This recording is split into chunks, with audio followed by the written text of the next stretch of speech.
હરે કૃષ્ણ. હરે કૃષ્ણ પ્રભુજી. હરે કૃષ્ણ મુકેશ પ્રભુ. ખૂબ ખૂબ ધન્યવાદ બધા જ વહાલા વૈષ્ણવોનો. ખૂબ સરસ રીતના તમે લોકો જોબ કરતા હતા. રામ પ્રભુની સેવા કરવા બદલ હરે કૃષ્ણ પ્રભુજી. હરે કૃષ્ણ ભાનુબેન, રતિલાલ પ્રભુ, મીનાબેન રાવલ માતાજી, એન્ડ યસ દીપલ માતાજી, હેમંત પ્રભુ, દર્શના માતાજી, જલ્પા જોશી માતાજી, જય કિશોરી માતાજી, જિજ્ઞાસા માતાજી, કિરણ પ્રભુ, યસ હરે કૃષ્ણ માતાજી, જિગ્નેશ ગોસાઈ પ્રભુ, મૌલી માતાજી, મુકેશ પ્રભુ, સેજલ મહેતા માતાજી, જંખના બારોટ માતાજી, થેન્ક યુ. જંખના માતાજી તમને કોસ્ટ બનાવું છું. હરે કૃષ્ણ પ્રભુજી, દંડવત પ્રણામ.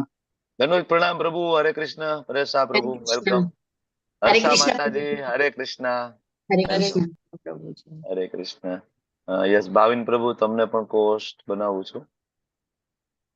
ઓકે, ખૂબ ખૂબ હૃદયપૂર્વકનું સ્વાગત છે તમારા બધાનું ઇસ્કોન બેંગલુરુ શ્રી શ્રી રાધા ગોવિંદ મંદિર કુલાઈ તરફથી લેવલ 2 અધ્યાય ચોથો વિભાગ પહેલાની ચર્ચાઓ કરવાની છે. અત્યાર સુધી આપણે 3 અધ્યાયની ચર્ચાઓ પૂર્ણ કરી ચૂક્યા છીએ અને આજે આપણે ચોથા અધ્યાયમાં પ્રવેશ કરી રહ્યા છીએ. શરૂઆત કરીશું ભગવાન શ્રી શ્રી રાધા ગોવિંદજીના ચરણોમાં ખૂબ જ ભાવપૂર્વક પ્રેમપૂર્વકની પ્રાર્થનાઓ અર્પણ કરવાથી આપણા સેશનની શરૂઆત કરીશું. ઓમ અજ્ઞાનતિમિરાન્ધસ્ય જ્ઞાનાંજન શલાકયા ચક્ષુરુન્મિલિતમ યેન તસ્મૈ શ્રી ગુરુવે શ્રી ચૈતન્ય મનોભીષ્ટમ સ્થાપિતમ યેન ભૂતલે સ્વયં રૂપ તદા મહ્યમ દદાતિ સ્વપદાન્તિકમ વંદેહમ શ્રી ગુરો શ્રીયુતાપદકમલમ શ્રી ગુરુન વૈષ્ણવાંશ્ચ શ્રી રૂપમ સાગ્રજાતમ સહગણ રઘુનાથાન્વિતમ તમ સજીવમ સાદ્વૈતમ સાવધૂતમ પરિજન સહિતમ કૃષ્ણ ચૈતન્ય દેવમ શ્રી રાધા કૃષ્ણ પાદાન સહગણ લલિતા શ્રી વિશાખાન્વિતાંશ્ચ હે કૃષ્ણા કરુણા સિંધુ દીનબંધુ જગતપતે ગોપેશ ગોપિકા કાંત રાધા કાંત નમસ્તુતે તપ્ત કાંચન ગૌરાંગી શ્રી રાધે વૃંદાવનેશ્વરી વૃષભાનુસુતે દેવી પ્रणमामि હરિ પ્રિયે વાંછા કલ્પતરૂપ્યશ્ચ કૃપા સિંધુભ્ય એવ ચ પતિતાનાં પાવનેભ્યો વૈષ્ણવેભ્યો નમો નમઃ.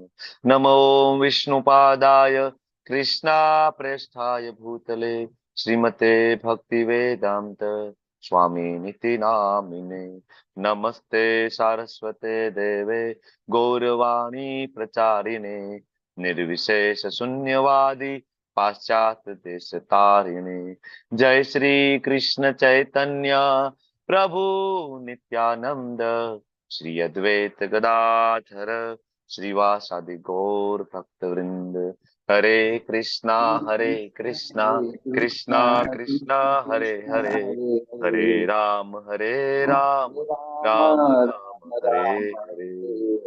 હરે કૃષ્ણ. હરે કૃષ્ણ. હરે કૃષ્ણ પ્રભુજી. હરે કૃષ્ણ પ્રભુજી. હરે કૃષ્ણ. પ્રણામ બેલા માતાજી, વેલકમ મંજુલા માતાજી, રૂપલ ભાનુશાળી માતાજી અને યસ વીરબાહુ પ્રભુ. હરે Krishna. Thank you so much for joining. And Mukesh પ્રભુ, પુષ્પા માતાજી, હરે કૃષ્ણ. બધાનું ખૂબ ખૂબ હૃદયપૂર્વકનું સ્વાગત છે. શરૂઆત કરશું આજનું આ સેશન, પણ એની પહેલા મારે તમારી સાથે કંઈક શેર કરવું છે. મારી વિનંતીના કારણે તમે બધા લોકો ખૂબ સરસ સાધના ચાર્ટ ભરી રહ્યા છો, બરાબર, અને ઘણા બધા સાધના ચાર્ટ એવરીડે મળે છે. હું જોઉં છું તમારી સાધના ખૂબ સારી થઈ રહી છે. તમે લોકો સાધના ફિલઅપ કરી રહ્યા છો. થોડુંક નાનું એવું લિસ્ટ તમારી સામે છે. આઈ હોપ કે તમને વિઝિબલ છે. જો ગઈકાલે 26 તારીખે જે લોકોએ સાધના ચાર્ટ ભર્યા છે, બરાબર, એનું લિસ્ટ છે. તો એમાં જ્યોતિ માતાજી છે, કૃષ્ણ કુમારી માતાજી છે, મહેશ પ્રભુ, મધુસૂદન ઠક્કર પ્રભુ, સ્વાતિ માતાજી, દર્શના માતાજી, નૈના ઠક્કર માતાજી, ચંદ્રિકા પરમાર માતાજી, બ્રજરાની વિનીતા માતાજી, કીર્તિ માતાજી, શીતલ માતાજી, જયશ્રી સેજપાલ માતાજી, મુકેશ કાપડિયા પ્રભુ, પરેશ શાહ પ્રભુ, કોમલ માતાજી, ભૂપત મોરવાડિયા પ્રભુ, ભાવિતા માતાજી, વિક્રમી પ્રભુ, જિગ્નેશ ગોસાઈ પ્રભુ, અંબિકા પંડ્યા માતાજી, વિશાલ પ્રભુ, કીર્તિમાન સત્યપુત્ર પ્રભુ, મીનાબેન રાવલ માતાજી, હર્ષદા માતાજી, ઉર્મિલા માતાજી. આમ કરીને આપણી પાસે બહુ લાંબુ લિસ્ટ છે, એટલે એક એક નું નામ નહીં લઈ, પણ યસ, બધા ખૂબ સરસ સાધના કરી રહ્યા છો, રીડિંગ કરી રહ્યા છો, એનો ડાટા તમે મને મોકલી રહ્યા છો, બરાબર. અને વાંચીને જાણીને મને ખૂબ આનંદ થાય છે. તમારી બધે ઘણા બધા એવા પાર્ટિસિપન્ટ છે આપણા, એબો 70 કરતા વધારે લેવલ 2 ના પાર્ટિસિપન્ટ છે કે જે 16 માળા કરતા વધારે માળા કરી રહ્યા છે, 16 અથવા 16 થી વધારે. વેરી ગુડ, બરાબર. ઓનલાઈન એસોસિએશન થી 16 માળા સુધી પહોંચવું અને 16 માળા કન્ટિન્યુ જાળવવી એ કોઈ નાની વાત નથી, બરાબર. ખરેખર તમે બધા ખૂબ ધન્યવાદને પાત્ર છો. તમે જોશો તમારું નામ એમાં ક્યાંક આવશે જો તમે ભરતા હશો તો, બરાબર. હું સ્ક્રોલિંગ કરતો જાઉં છું કારણ કે લિસ્ટ બહુ લાંબુ છે. છેલ્લે હરેશ કુમાર સાથિયા પ્રભુ નું નામ છે, ભાવિન પટેલ પ્રભુ, અમરીશનાથ કૃષ્ણ પ્રભુ, ધર્મિષ્ઠા માતાજી, જીવેશ્વર કૃષ્ણ પ્રભુ. તો આ એ બધા વિરલાઓના નામ તમે જોયા કે જે રોજ સાંજે સૂતી વખતે આખા દિવસની જે કઈ સાધના છે એ ફિલઅપ કરે છે. કેટલી માળા થઈ, મંગલા આરતી એટેન્ડ કરી તો કેવી રીતના એટેન્ડ કરી, લોકલ ટેમ્પલમાં ગયા હતા કે પછી ઓનલાઈન એટેન્ડ કરી છે કે ઘરે કરી છે કે નથી કરી, સેમ તુલસી આરતી, સેમ નરસિંહ આરતી. જો લેવલ 2 ની ક્વોલિફિકેશન અમે તમારી પાસે અપેક્ષા શું રાખીએ છીએ, એક જ માળા, હરે કૃષ્ણ મહામંત્ર ની એક માળા. આપણે સંકલ્પ આટલો જ લીધો છે પહેલા દિવસે, તમને ખ્યાલ છે, બરાબર. પણ છતાં કેટલા એવા ઉત્સાહિત ભક્તો છે, ઇવન લેવલ 1 ના પાર્ટિસિપન્ટ એવું કહે છે કે સાધના ચાર્ટ પ્રભુજી મોકલાવો ને અમારે ભરવો છે, ત્યારે લેવલ 1 માં સાધના ચાર્ટ છે જ નહીં. લેવલ 1 ના એવા કેટલા બધા પાર્ટિસિપન્ટ છે. હું તમને ઉદાહરણ આપું, લાઈક પરમાર ચંદ્રિકા માતાજી જો આપણી વચ્ચે હોય તો, બરાબર, એમના મિસ્ટર, બરાબર, એ બંને લેવલ 1 ના પાર્ટિસિપન્ટ હોવા છતાં 16 માળા કરવી, રોજ મંગલા આરતીમાં આવવું, બરાબર, જપ સત્રમાં જોડાવું, ઘણા સમયથી કરી રહ્યા છે બધા ઘણા બધા એવા લેવલ 1 ના પાર્ટિસિપન્ટ છે, બરાબર, જે હવે લેવલ 2 માં આવ્યા પહેલા આ બધી પ્રેક્ટિસ કરતા હતા. હવે તમને એમ થાય કે આનો ફાયદો શું, આજે આપણે ચર્ચા કરીશું કે શું કામ સાધના ચાર્ટ મોકલવો જોઈએ, બરાબર, શું કામ સાધનાનો રેકોર્ડ રાખવાનો છે, વાય, બરાબર. આપણે ચેપ્ટરની શરૂઆત કરીશું. ચેપ્ટરના વચ્ચે શરૂઆતમાં જો કે કન્સેપ્ટ આવશે ત્યારે આપણે એ ચર્ચા ઉપર આગળ વધીશું.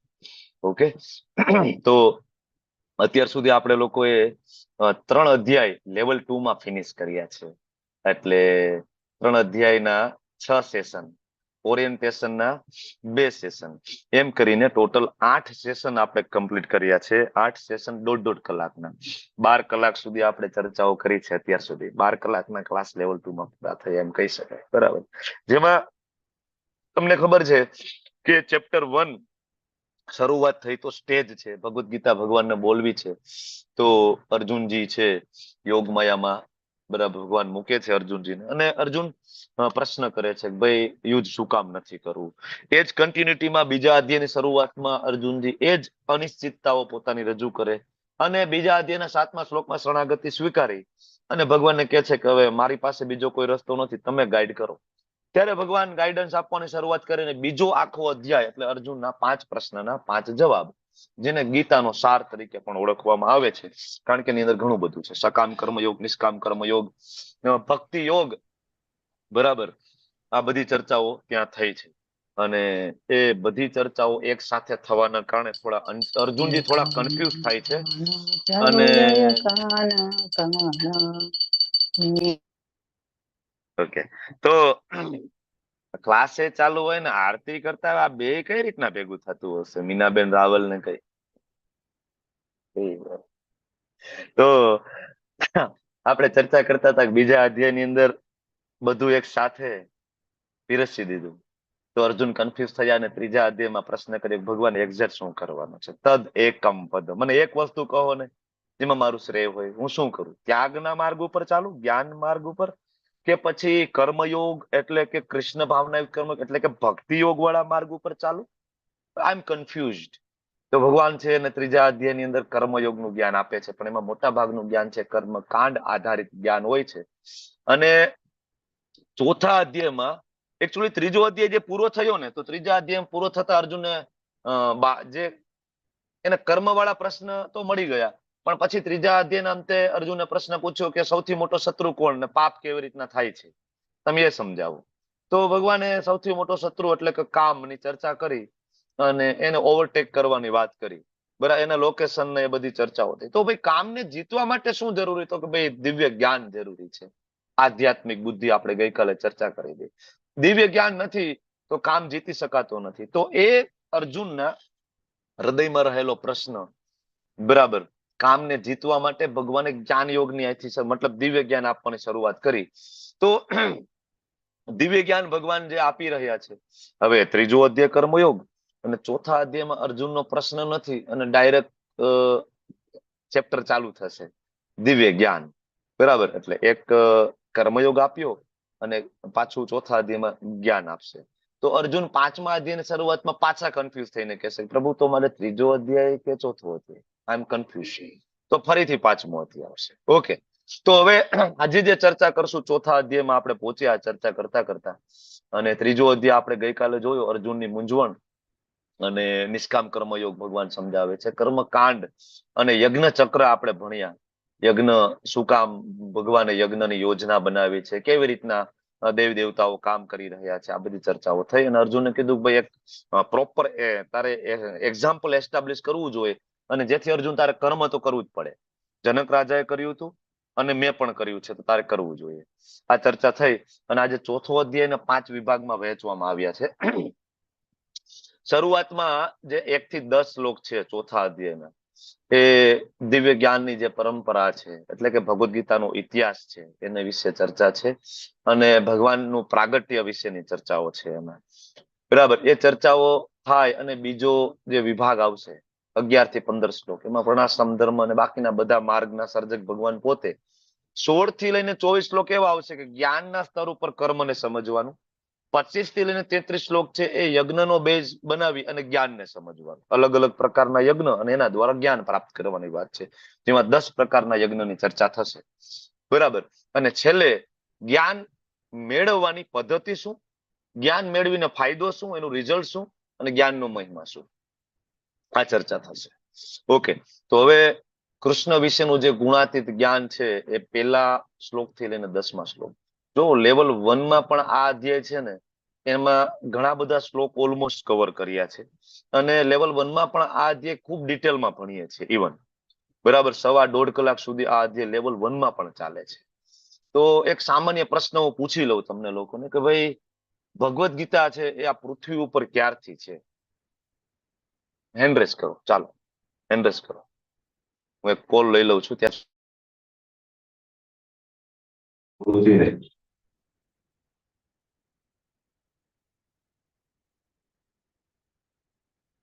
20 લાખ વર્ષ પહેલા.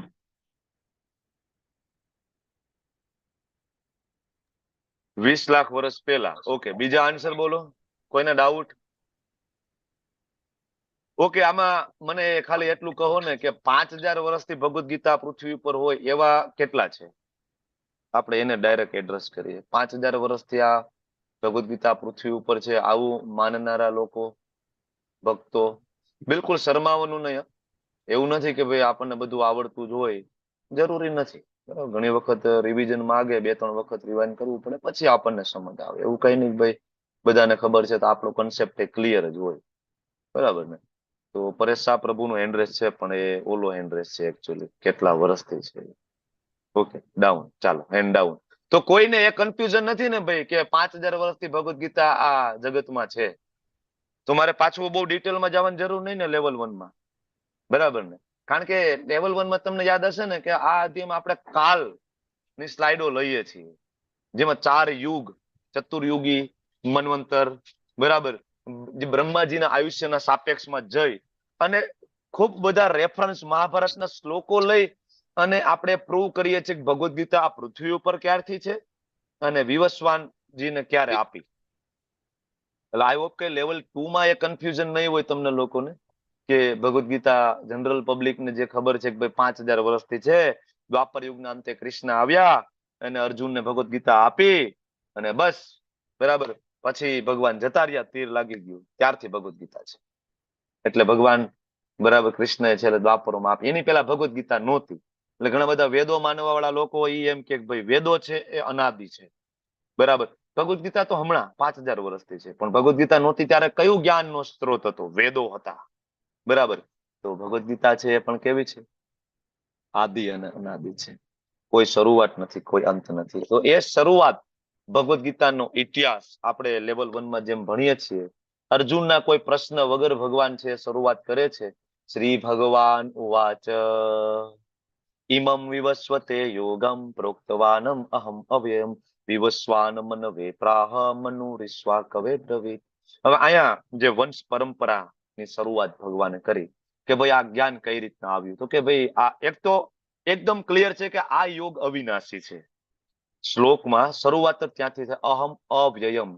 આ જ્ઞાનનો કોઈ અવ્યયમ એવું નથી કે કોઈ એવો સમય હોય કે જયારે ભગવદ ગીતાનું જ્ઞાન કમ્પ્લીટલી લુપ્ત, થોડું ઘણું લુપ્ત થાય તો ભગવાન આવે છે, બરાબર. પણ એવું ક્યારે નતું, ભગવદ ગીતા હતી જ નહીં આ જગતમાં. અવ્યયમ. તો આ અવિનાશી જે યોગ છે, આ વિજ્ઞાન છે, એનો ઉપદેશ ભગવાને સૌપ્રથમ કોને આપ્યો છે? સૂર્યદેવને, વિવસ્વાન. અચ્છા, આ સૂર્યદેવ વિવસ્વાન કોણ છે? તો કે જે સૂર્ય ગ્રહ છે ને એના રાજા છે. અને તમને બધાને ખ્યાલ છે કે આ બધી એક પોસ્ટ છે, ઇટ્સ લાઈક એ પોસ્ટ. જેમ કે બ્રહ્માજીની પણ એક પોસ્ટ છે, બરાબર. બધા અલગ અલગ મનુઓ છે, તો એનો પણ એક નિશ્ચિત કાર્યકાલ છે, એક પોસ્ટ છે. દેવી દેવતાઓ છે, ઇન્દ્ર છે, તો ઇન્દ્રની પણ એક પોસ્ટ છે. ખ્યાલ છે ને?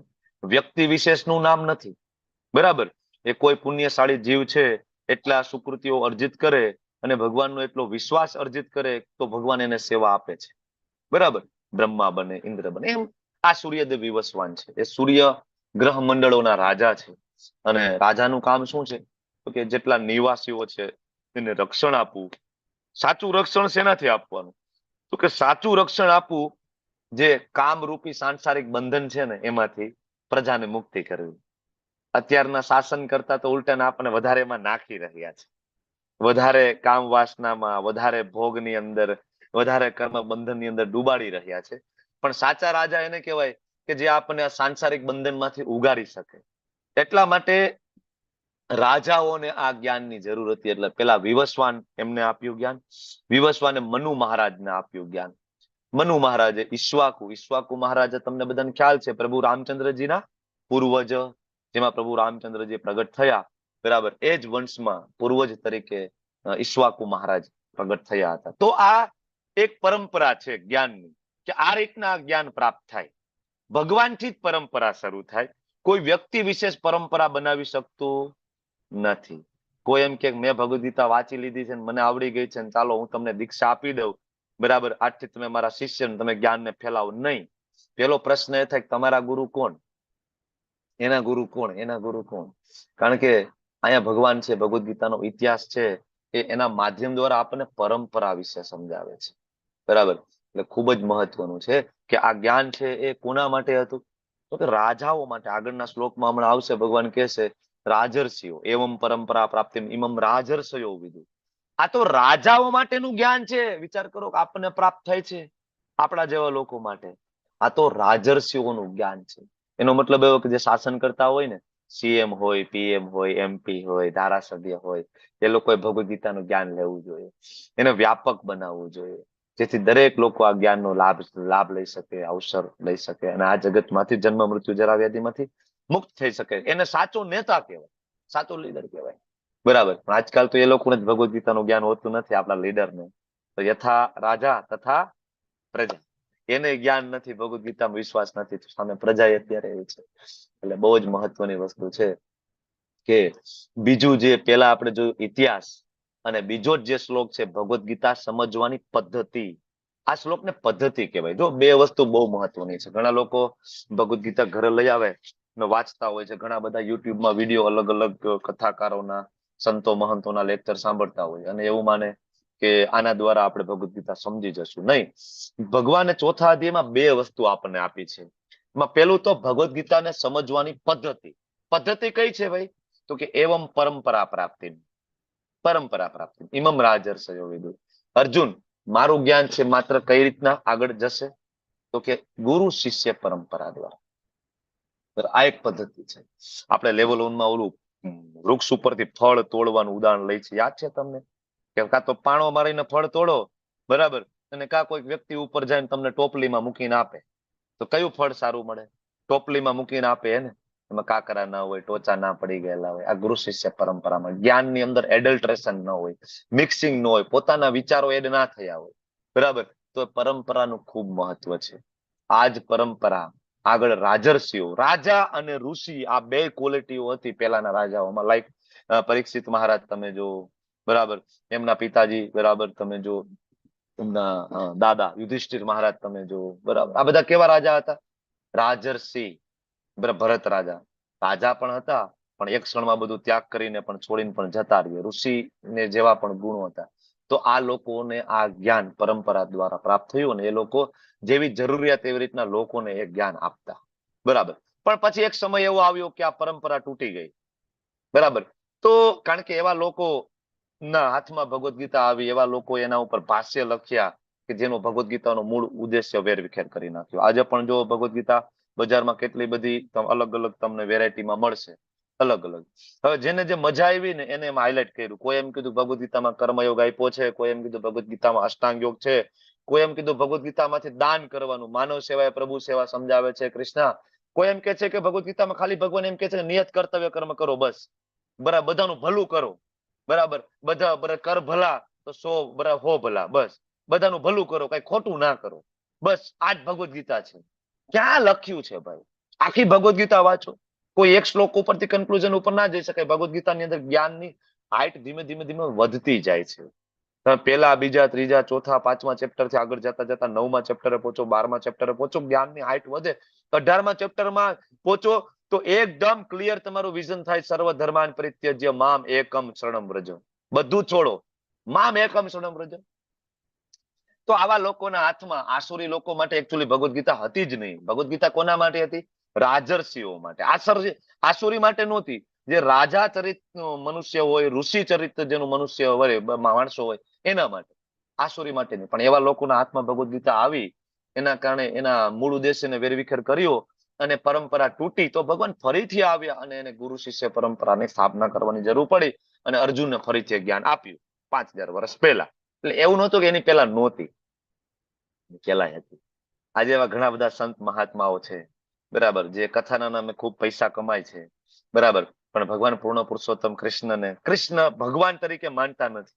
આખું ભાગવતમ પૂરું થઈ જાય ને, એવા મેં કેટલાક કથાકારોને જોયા છે, સાંભળ્યા છે. 7 દિવસની કથામાં ક્યાંય મન મૂકીને, દિલ ખોલીને એવું નહીં બોલે કે કૃષ્ણ છે, ભગવાન છે, બરાબર. સામે જે પ્રકારના શ્રોતાઓ હશે ને એ મુજબ એનું જ્ઞાન બદલશે, બરાબર. સામે જે સંપ્રદાયના પંથના લોકો બેઠા હશે ને એ મુજબ એ સ્ટેજ ઉપરથી બોલશે, ભાઈ ભગવાન તો બધા એક જ છે, જેની પૂજા કરો એ બધું સરખું જ છે, બધા રસ્તા બરાબર વૃંદાવન જ જાય છે, બધા રસ્તા ગોલોક ધામમાં જ જાય છે, દેવી દેવતાઓની પૂજા કરો, પીર ફકીરની પૂજા કરો, સાંઈ બાબાની પૂજા કરો, કૃષ્ણની પૂજા કરો, રામની પૂજા કરો, શિવજીની, બધું એક જ છે, બધું એક.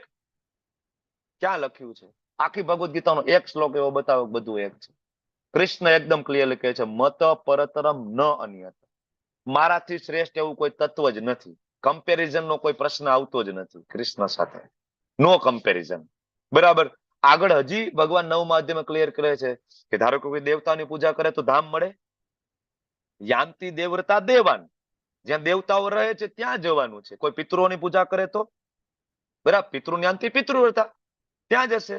કોઈ ભૂતિયા લોકોની, આસુરી લોકોની, કબર, બરાબર, અહીંયા પૂજા કરવા જશે તો, બરાબર ને, ભૂતાની અંતિ ભૂતે જ્યાં.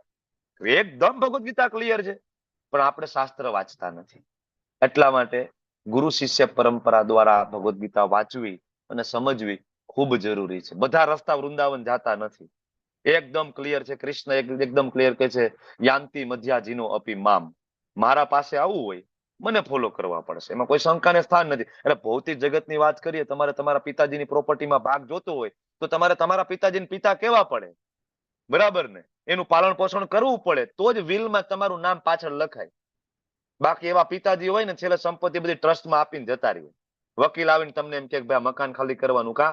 તો કે પિતાજીએ બધું ટ્રસ્ટમાં આપી દીધું. આખી જિંદગી તમે સેવા નથી કરી, આખી જિંદગી પિતાજીને માયના નથી, આખી જિંદગી પિતાજીને બોલાવ્યા નથી. પિતાજી સંપૂર્ણ સંપત્તિ છે ઇસ્કોન મંદિરમાં આપીને ગયા છે. બરાબર, લાલો ખાલી કરો પ્રોપર્ટી. ભૌતિક જગતમાં તમારે જો પિતાજીનો ભાગ જોઈતો હોય ને તો તમારે પિતાજીને પિતાજી તરીકે માનવા પડે. અને ગોલોકમાં જવું હોય તો પિતાજીને પિતાજી નહીં માનવાના, બધાને પિતાજી કહેવાના. બરાબર, મૂર્ખાઓની ફિલોસોફી છે.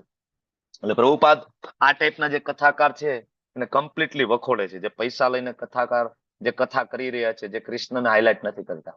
તો પરંપરાની વાત થઈ તો કઈ પરંપરા? ટોટલ 4 મુખ્ય પરંપરા છે. નામ બોલો, કઈ 4 મુખ્ય પરંપરાની ચર્ચા થાય છે? ચાલો ચાલો, કમ ઓન ફાસ્ટ. ચાર.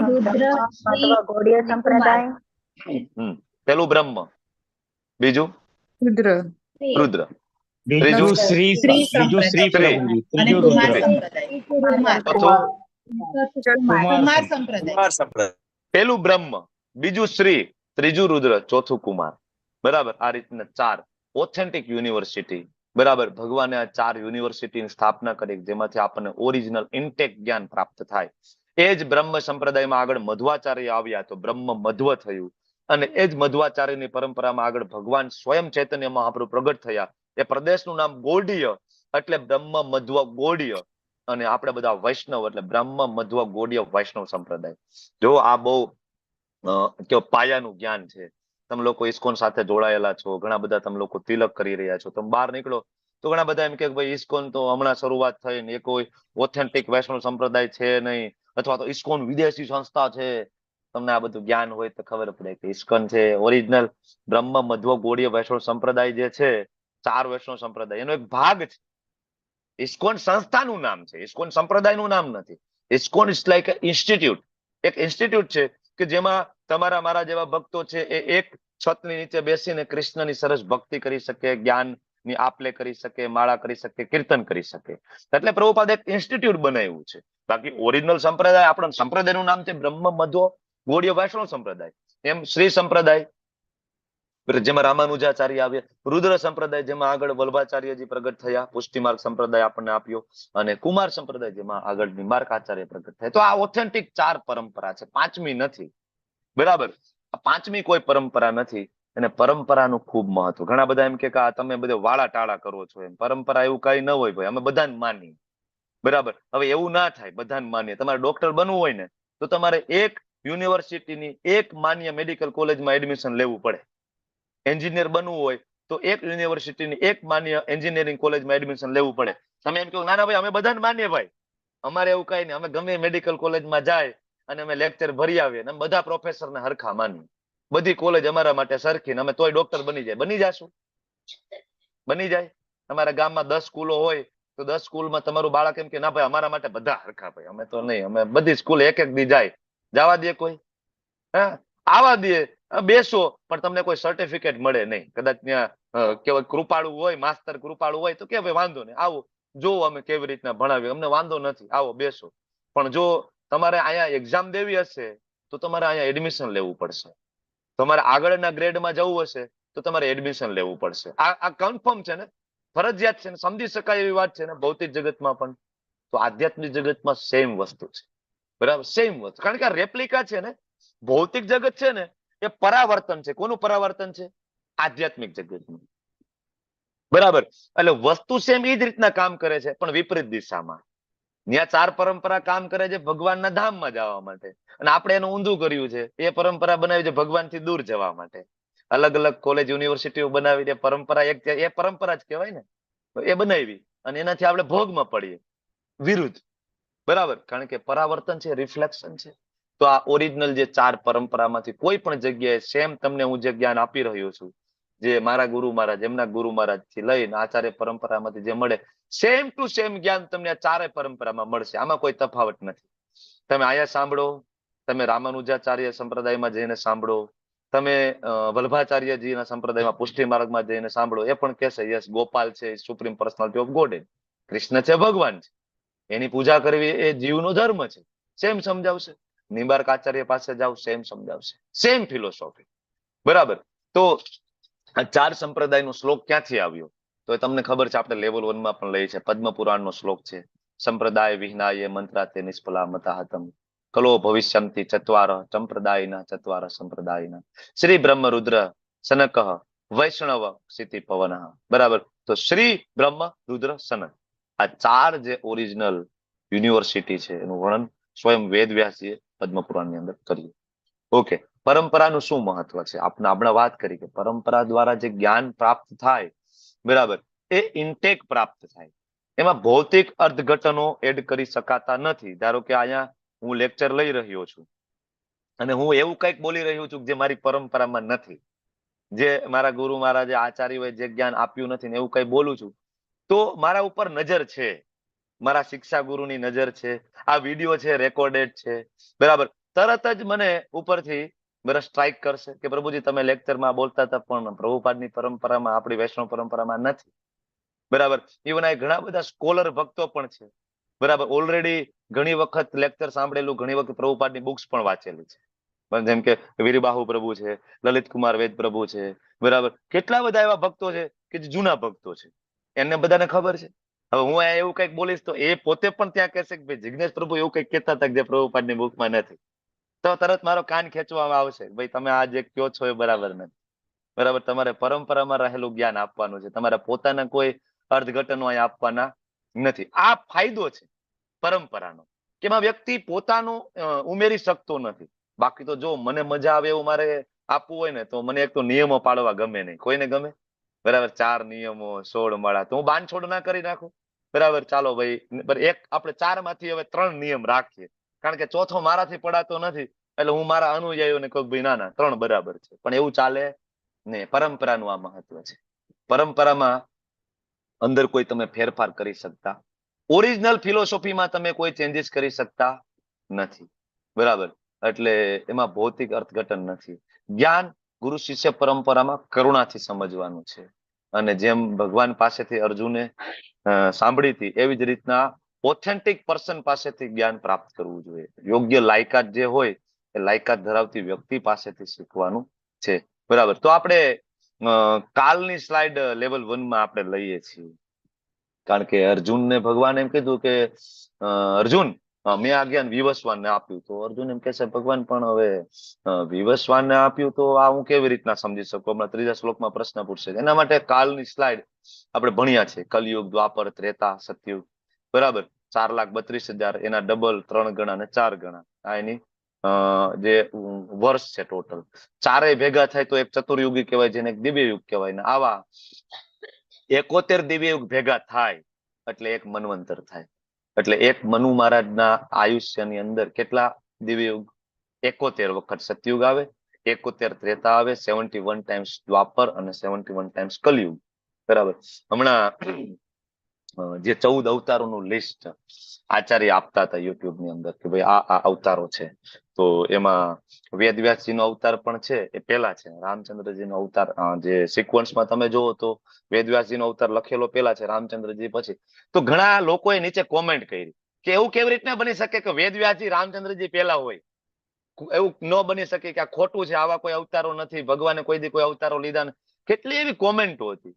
એટલે જાણીને આપણે ઘણીવાર હસવું આવે કે લોકો છે કેટલું વિચારી રહ્યા છે, ખાલી કે આ 4 યુગ પૂરતું જ વિચારે છે.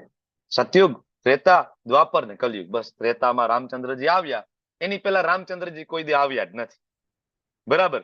દ્વાપર યુગ ને કલયુગની શરૂઆતમાં વેદવ્યાસજીએ 4 વેદો અને બધું આપ્યું. આની પહેલા કોઈ દી વેદવ્યાસજી આવ્યા જ નથી, કોઈ દી એને કઈ આપ્યું જ નથી. આ લોકોનું જ્ઞાન આટલું જ છે.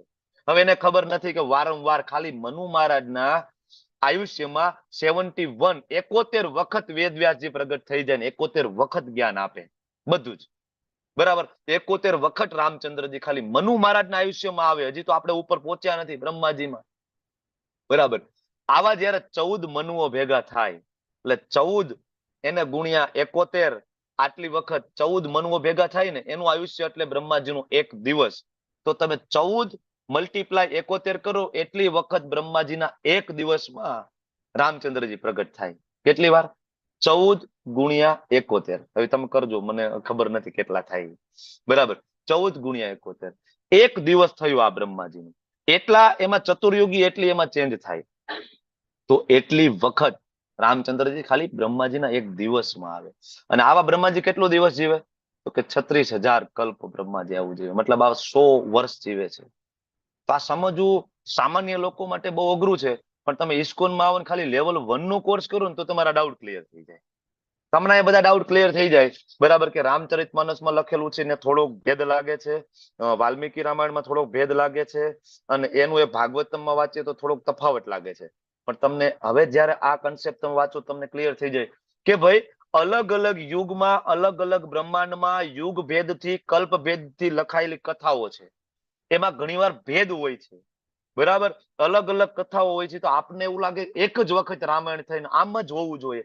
અરે રામાયણ તો ખાલી મનુ મહારાજના આયુષ્યમાં 71 વખત લખાણી છે. દરેક વખતમાં નાના નાના મોટા કંઈક ચેન્જીસ છે.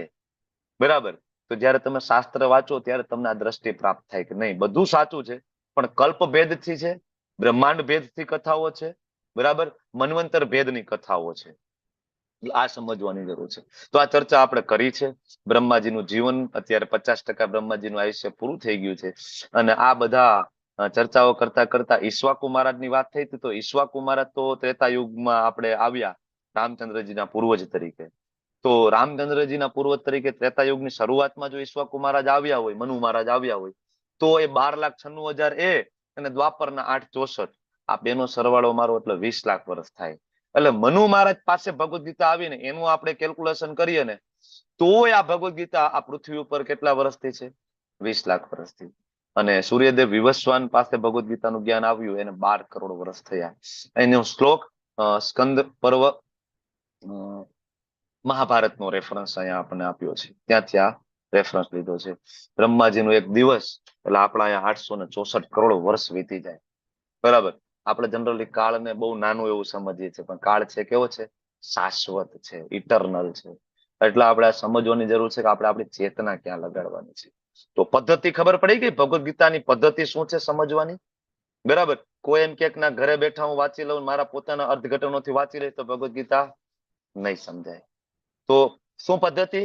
એવમ પરંપરા પ્રાપ્તિ. આગળ હું પૂછીશ ભગવદ ગીતા સમજવાની પદ્ધતિ શું? તો પદ્ધતિ, હવે ભગવદ ગીતા સમજવાની લાયકાત શું? પદ્ધતિને ફોલો કરીએ પણ પોતાનામાં તો લાયકાત હોવી જોઈએ ને. ધારો કે પદ્ધતિ શું છે ડોક્ટર બનવા માટે? તો કે ભાઈ એક ઓથેન્ટિક યુનિવર્સિટીની મેડિકલ કોલેજમાં એડમિશન લેવું. પણ લાયકાત શું છે ભાઈ? તો કે 12 સાયન્સમાં હાઈએસ્ટ પર્સન્ટેજ આવવા જોઈએ. આ લાયકાત છે.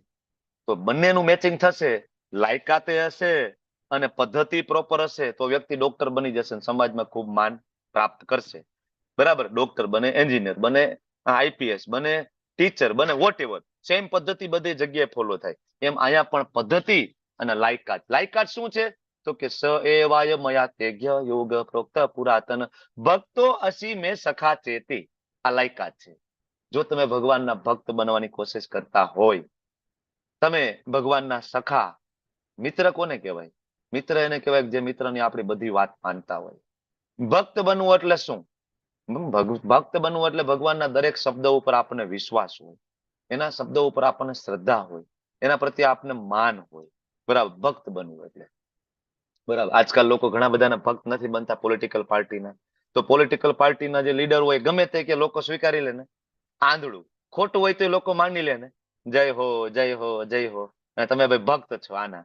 લોકો આવા લોકોમાં ભૌતિક માણસોને ભક્ત બનતા હોય તો આપણે કૃષ્ણના ભક્ત શું કામ ના બનીએ? બરાબર, અને શાસ્ત્રોનો એક પણ શ્લોક આજ સુધી કોઈ ખોટો પાડી શક્યો નથી, એક પણ શ્લોક નહીં. બરાબર, તો ભગવદ ગીતાના બધા શ્લોકો ઉપર સંપૂર્ણ શ્રદ્ધા હોય, ભગવાનને મિત્ર માનું, આ આપણા એટીટ્યુડ હશે, આ લાયકાત હશે, તો ભગવાન કહે છે કે હું તને ભગવદ ગીતાનું જ્ઞાન આપીશ. એકચ્યુઅલી કે છે કોને? અર્જુનને. અર્જુન, તું મારો ભક્ત છે, તું મારો મિત્ર છે, અને આ વિજ્ઞાનના દિવ્ય રહસ્યને સમજી શકે. શું કામ? તું ભક્ત નથી. મેં તમને આની પહેલા પણ કીધું કે ભાઈ ભગવદ ગીતા સમજવા માટેની પદ્ધતિ શું? તો કે ભગવદ ગીતા ખોલો ને જ્યાં ભગવાન એમ કે છે હે અર્જુન, ત્યારે સમજવું કે આ મને કહે છે, મને કહે છે. માતાજી હોય તો માતાજી, પ્રભુજી હોય તો પ્રભુજી. કૃષ્ણ કોને કહે છે? તમને કહે છે. તું મારો ભક્ત છે, તું મારો મિત્ર છે, તેથી તું વિજ્ઞાનના દિવ્ય રહસ્યને સમજી શકીશ. તો સમજો કે આપણે જે ભગવદ ગીતાના દિવ્ય રહસ્યને સમજી શકતા નથી, તો શું ઘટે છે આપણામાં?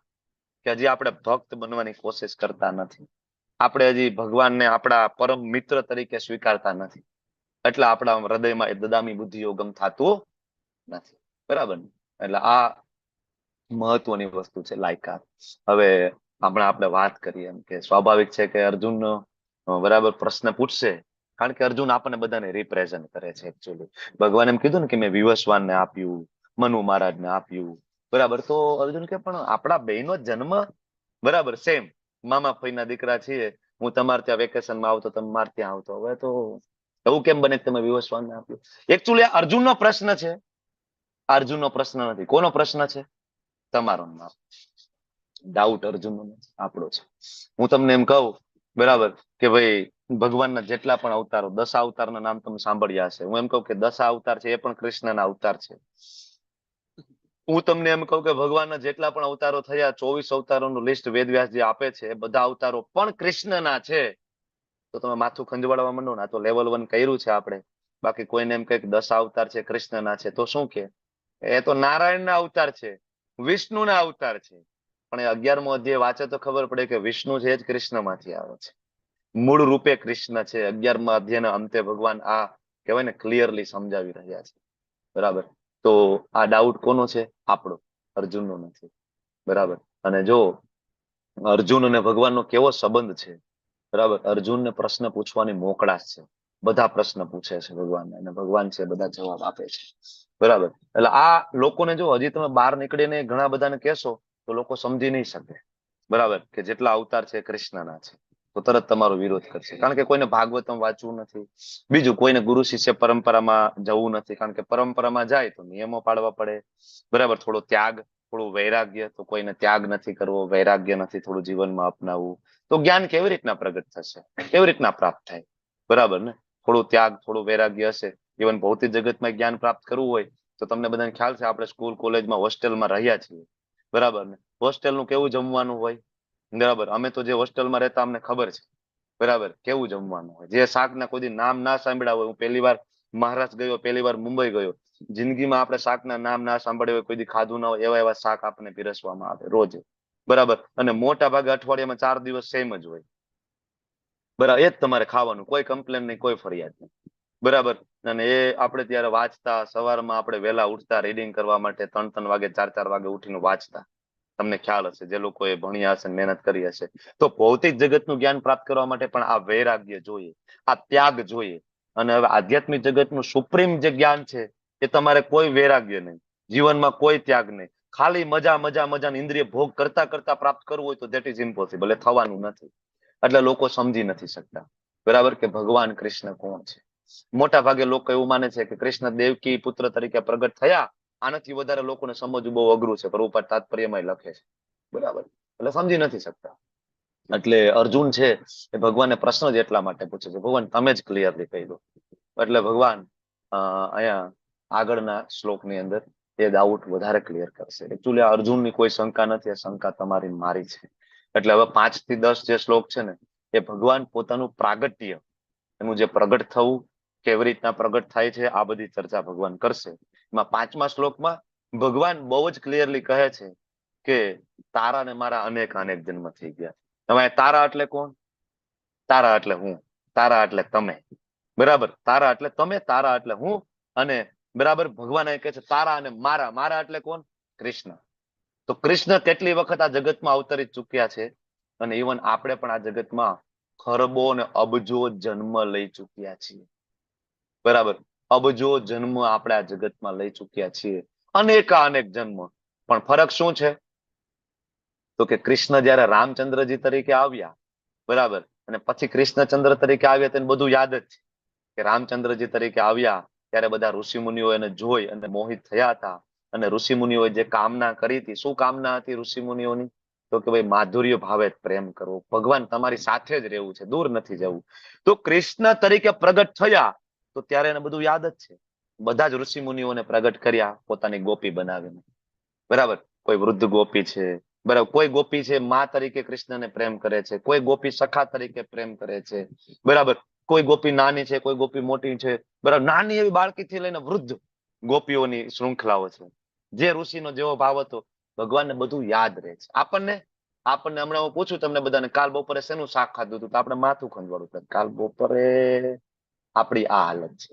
એટલે આપણા અને ભગવાનમાં શું તફાવત છે? આ શ્લોક આપણને કહે છે ભગવાનને બધું યાદ રહે છે, આપણે ભૂલી જાય છે. કારણ કે આપણે 3 ગુણોથી જે માયા જે છે એના આવરણમાં છીએ, અને ભગવાન ગુણોથી ઉપર છે. ભગવાન ગુણાના સ્વામી છે, માયાના પતિ છે. આપણે માયાથી આવૃત છીએ. બરાબર. આપણે ભગવાન નિત્ય છે, આપણે પણ નિત્ય છીએ, કારણ કે આપણે એનો અંશ છીએ, એટલે આપણે પણ ઇટર્નલ, ભગવાન પણ ઇટર્નલ છે. ભગવાન પણ કેવા છે?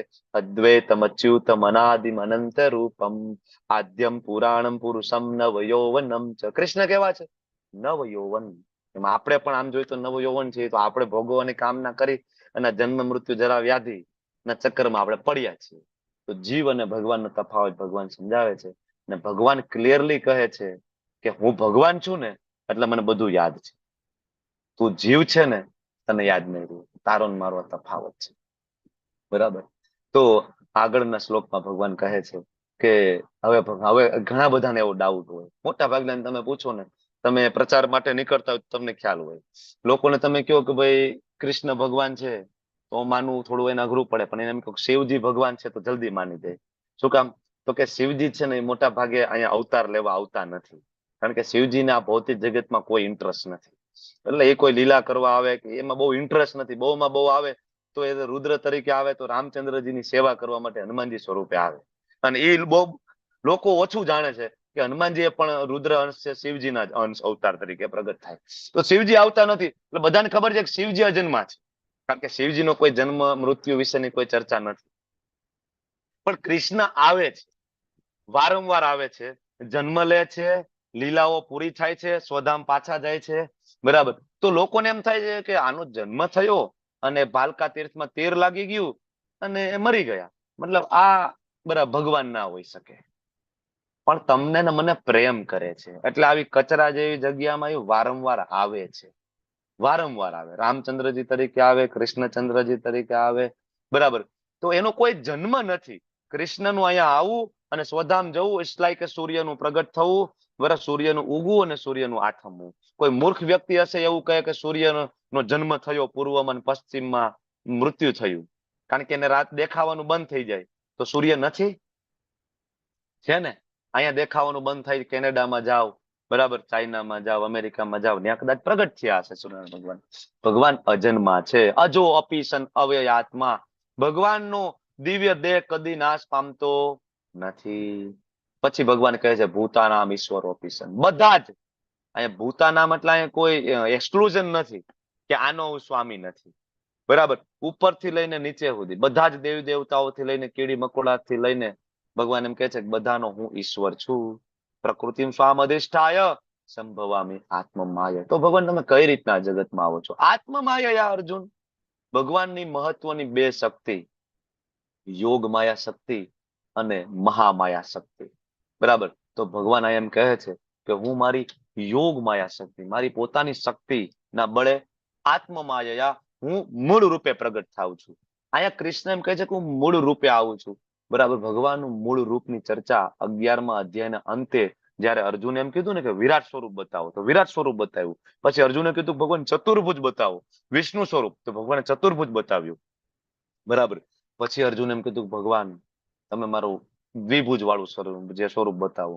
તો છેલ્લે કૃષ્ણચંદ્ર છે એ દ્વિભુજ શ્યામ સુંદર મુરલી મનોહર વાળું સ્વરૂપ બતાવી. અને પછી કૃષ્ણ એમ કહે છે કે અર્જુન અત્યારે તારી સામે જે ઉભો છું ને એ મારું મૂળ રૂપ છે, અને આનું દર્શન કરવા માટે દેવો સદૈવ અવસર શોધતા હોય છે.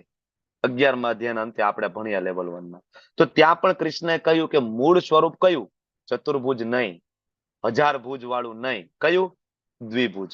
હાથમાં જે બાંસુરી છે એ ઓરિજિનલ. એટલે ભગવાન એમ કહે છે કે દરેક યુગમાં હું મારા દિવ્ય મૂળ રૂપની અંદર પ્રગટ થાવ છું. બરાબર. ઘણા એમ કે કૃષ્ણ ખાલી ઐતિહાસિક પુરુષ છે. અરે ભૂતાનામ ઈશ્વરોપી સન. બરાબર. ભગવાનનું મૂળ રૂપ છે શ્યામ સુંદર મુરલી મનોહર. એ તો અલગ અલગ રોલ કરવા માટે અહીંયા આવે છે. ધારો કે અમિતાભ બચ્ચન છે, તેનું નામ અમિતાભ બચ્ચન છે, પણ પછી શહેનશાહ મૂવી કરતા હોય તેમાં એ શહેનશાહ તરીકે આવે. બરાબર. શોલે મૂવી કરતા હોય તો એમાં બરાબર વિજય નામ છે ને, શું નામ, જય વિજય જે હોય તે એવું કઈક નામ લઈને ત્યાં આવતા હોય. વીરુ. હા, વીરુ તરીકે આવે. બરાબર. તો મૂળ આઈડેન્ટિટી શું છે ભાઈ? અમિતાભ બચ્ચન. આ મૂળ આઈડેન્ટિટી શું છે? તો આપણા હીરો કોણ છે ભાઈ? કૃષ્ણચંદ્ર. આ ભૌતિક ઉદાહરણ આપવા પડે આપને સમજાવવા માટે, બરાબર ને? બાકી આપને ક્યાં સમજાવે છે? Okay. તો અવિનાશી ભગવાનનો કોઈ ક્ષય નથી, બરાબર. બાલ્ય અવસ્થાથી કુમાર અવસ્થાથી યુવા અવસ્થામાં ભગવાન ગયા, પણ તમે જોયું કે ફોટો કૃષ્ણનો એવો જોયો જેમાં કૃષ્ણને મૂછું આવી ગઈ હોય, દાઢી આવી ગઈ હોય, સફેદ વાળ થઈ ગયા હોય કૃષ્ણને? ક્યાંય જોયું છે? બરાબર. કેટલા ઇવન જેટલા ફોટા જોવો કે ભાગવતમની ચર્ચાઓ, સંતો મહંતો જે કઈ વાતો કરી રહ્યા છે, હંમેશા ભગવાનની બાળ લીલા અને ભગવાનની યૌવન લીલાઓની ચર્ચા છે. કેમ વૃદ્ધ લીલાઓની કોઈ ચર્ચાઓ નથી કૃષ્ણ, કારણ કે કૃષ્ણ કોઈ દી વૃદ્ધ થયા નથી, નેવર. બરાબર. ભગવાનનો દેહ કેવો છે? બરાબર. ભગવાનનો દેહ કદી નાશ ન પામે. બાલ્ય અવસ્થાથી કુમાર, કોઈ દી મૂછનો દોરો ફૂટ્યો નથી કૃષ્ણને, નેવર, કોઈ દિવસ નહીં. એકદમ યંગ એન્ડ હેન્ડસમ હંમેશા, બરાબર. આપણા કૃષ્ણ છે. ઓકે. હવે આ તફાવત છે એક જીવ અને કૃષ્ણ વચ્ચે. ભગવાન કહે છે ને, ભૂતકાળ વર્તમાન ભવિષ્યમાં ભગવાનને બધું યાદ છે, એટલે ભગવાનને અચ્યુત પણ કહેવાય છે. આપણે ભૂલી જઈએ છીએ. ભગવાનના અનેક જન્મો યાદ છે, કારણ કે એનું શરીર નથી બદલાતું. આપણે ભૂલી એટલા માટે જઈએ છીએ કે આપણે નવું શરીર લઈને આવવાનું છે, આપણે આપણી ભોગની કામના આવતા શરીરમાં પૂરી કરવાની છે. તો જૂના શરીરની યાદ મિટાવી દે ભગવાન, ભૂલવાડી દે, તો તમે નવા શરીરમાં ભોગ ભોગવી શકશો. બાકી વિચાર કરો કે આ જન્મમાં તમને પૂર્વ જન્મનું પણ યાદ હોય તો, કે હું મુંબઈમાં રહેતો હતો, મારી પત્ની, મારા બાળકો, મારું ઘર, તમે આ જન્મમાં પણ તમે ના સુખેથી જીવી શકો, બરાબર ને? તો ભગવાન છે જૂનું ભૂલવાડી દે આપણને માયાદેવી દ્વારા. ભગવાન પોતાની મરજીથી આવે, આપણે આપણી મરજીથી આવીએ છીએ, આપણે ફોર્સફુલી આવીએ છીએ. મરજીથી આવવું હોય તો પછી ભાઈ મુકેશભાઈ અંબાણી ન્યા જ ના આવીએ? ખોટે ખોટા હેરાન થવાનું, સવારે 8 થી 8 ની 12 કલાકની નોકરી કોણ કરે? હેરાન થવાનું. મુકેશભાઈ ન્યા જન્મ લેવાનો હોય ને મરજીથી આવવાનું હોય, તો આપણે મરજીથી નથી આવી શકતા, ફોર્સફુલી થી આવી છે. ભગવાનનું શરીર ગુણાતીત છે, આપણું શરીર ભૌતિક છે. આપણો આત્મા નીકળી જાય, શરીર પડ્યું રહે છે, બરાબર. પણ ભગવાનના જેટલા પણ અવતાર થયા એમાં એવું ક્યાંય ઉલ્લેખ નથી, બરાબર. કૃષ્ણચંદ્રજી ગયા તો કૃષ્ણચંદ્રજીનું ક્યાંય અગ્નિ સંસ્કાર થયો એવો કોઈ ઉલ્લેખ નથી. ઇવન ભગવાન ચૈતન્ય મહાપ્રભુ તરીકે આવ્યા તો એમનો પણ અગ્નિ સંસ્કાર કે સમાધિનો કોઈ ઉલ્લેખ નથી. ટોટા ગોપીનાથજીમાં ભગવાન ચૈતન્ય મહાપ્રભુ પ્રવેશ કરી ગયા છે, બરાબર. તો ભગવાનનો દેહ આપણા જેવો નથી, આપણો પંચમહાભૂતનો છે, એનો પંચમહાભૂત નથી. રામચંદ્રજી ગયા અયોધ્યા, સાકેત ધામ, અયોધ્યા વાસીઓને લઈને ગયા. કોઈ રામચંદ્રજીની કોઈ ક્યાંય સમાધિ કે કોઈ અગ્નિ સંસ્કાર ક્યાંય નથી, આપણો કરવો પડે. એનું ના હોય એવું થાય, કારણ કે ભગવાનનો દેહ કેવો છે? ગુણાતીત, દિવ્ય છે, બરાબર. ભગવાનના શરીર અને સ્વ વચ્ચે કોઈ તફાવત નથી, આપણો ફેર છે. આપણે ચેતના નીકળી ગઈ, બરાબર, એટલે તરત બાર ઉતાવળ થઈ જાય, કાઢો કાઢો, ડેડ બોડી અંદર પડી છે. નામ નીકળી જાય તમારું તરત, કૂપન માંથી તો નીકળતા નીકળે, પેલા એમનેમ તમારું નામ નીકળી જાય ઓન ધ સ્પોટ, બરાબર. તો આ ફેર છે આપણા અને ભગવાન વચ્ચે. ભગવાન ક્યારે આવે છે? યદા યદા હિ ધર્મસ્ય, બરાબર. આ શ્લોક તો બધાને આવડતો જ હશે, બરાબર. તો જ્યારે ધર્મનું પતન થાય, અધર્મનું ભારે વર્ચસ્વ જામે, ભગવાન કેવું સ્વયં સૃજામી, પ્રભુપાદ સમજાવે છે તાત્પર્યમાં. સૃજામી એટલે ભગવાન સ્વયં આવે છે, મૂળ રૂપે પ્રગટ થાય. ધર્મનો જ્યારે પણ લોપ થાય, બરાબર, ભગવાન સ્વેચ્છાએ પ્રગટ થાય છે, પોતાની મેળે આવે છે ધર્મની સ્થાપના. કારણ કે ધર્મ એટલે શું? ધર્મ એટલે ધર્મ તું સાક્ષાત ભગવત પ્રણિત, ભગવાન પોતે જ જે બોલે છે ધર્મ છે, તો એની સ્થાપના કરવા માટે ભગવાન હંમેશા આવે છે, બરાબર. દ્વાપર યુગના અંતે પણ આવ્યા ને, કહ્યું સર્વ ધર્માન પરિત્યજ્ય મામ એકમ શરણમ વ્રજ. આપણે કર્યું? આપણે ના કર્યું. ભગવાન ચૈતન્ય મહાપ્રભુ તરીકે ભગવાન સ્વયં આવ્યા, પ્રેક્ટિકલ કરીને બતાવ્યું કે કેવી રીતના સર્વ ધર્માન પરિત્યજ્ય કરે, બરાબર. શું કામ કૃષ્ણ આવે છે? વાય પરિત્રણાય સાધુ નામ, વિનાશાય તે દુષ્કૃતામ, ધર્મ સંસ્થાપનાર્થાય. 3 પ્લાન છે. સાધુઓનો ઉદ્ધાર કરવાનો છે અને દુષ્ટોનો નાશ કરવો છે, ધર્મની સ્થાપના. પણ આમ જોઈ તો આ એકેય પ્લાન નથી કૃષ્ણના. કૃષ્ણનો પ્લાન એક જ છે. શું? ભક્તોનો ઉદ્ધાર ત્યાં બેઠા બેઠા કરી શકે છે, બરાબર. વિનાશોનો નાશ ત્યાં બેઠા બેઠા, ખાલી સંકલ્પ માત્રથી. અને ધર્મની સ્થાપના તો એ ત્યાં બેઠા આ 2 વસ્તુ કરે તો ધર્મની સ્થાપના એની મેળે મેળે થાય, બરાબર. એના માટે કોઈ અલગ પ્રયત્ન કરવાની જરૂર નથી. ભગવાનને રાવણને મારવા માટે અહીંયા આવવાની જરૂર નથી રામચંદ્રજીની. ખાલી રામચંદ્રજી ત્યાં સંકલ્પ કરે કે રાવણ મરી જાય, એટલે રાવણ બાથરૂમમાં ગયો હોય, નાતા નાતા પગ લપસે, મરી જાય, બરાબર. એ બહાર નીકળે જ નહીં, દરવાજો અંદરથી બંધ હોય, પછી તમે ઠપકારો, નીકળે જ નહીં. રામચંદ્રજી સંકલ્પ કરે પછી પૂરું થઈ ગયું ને.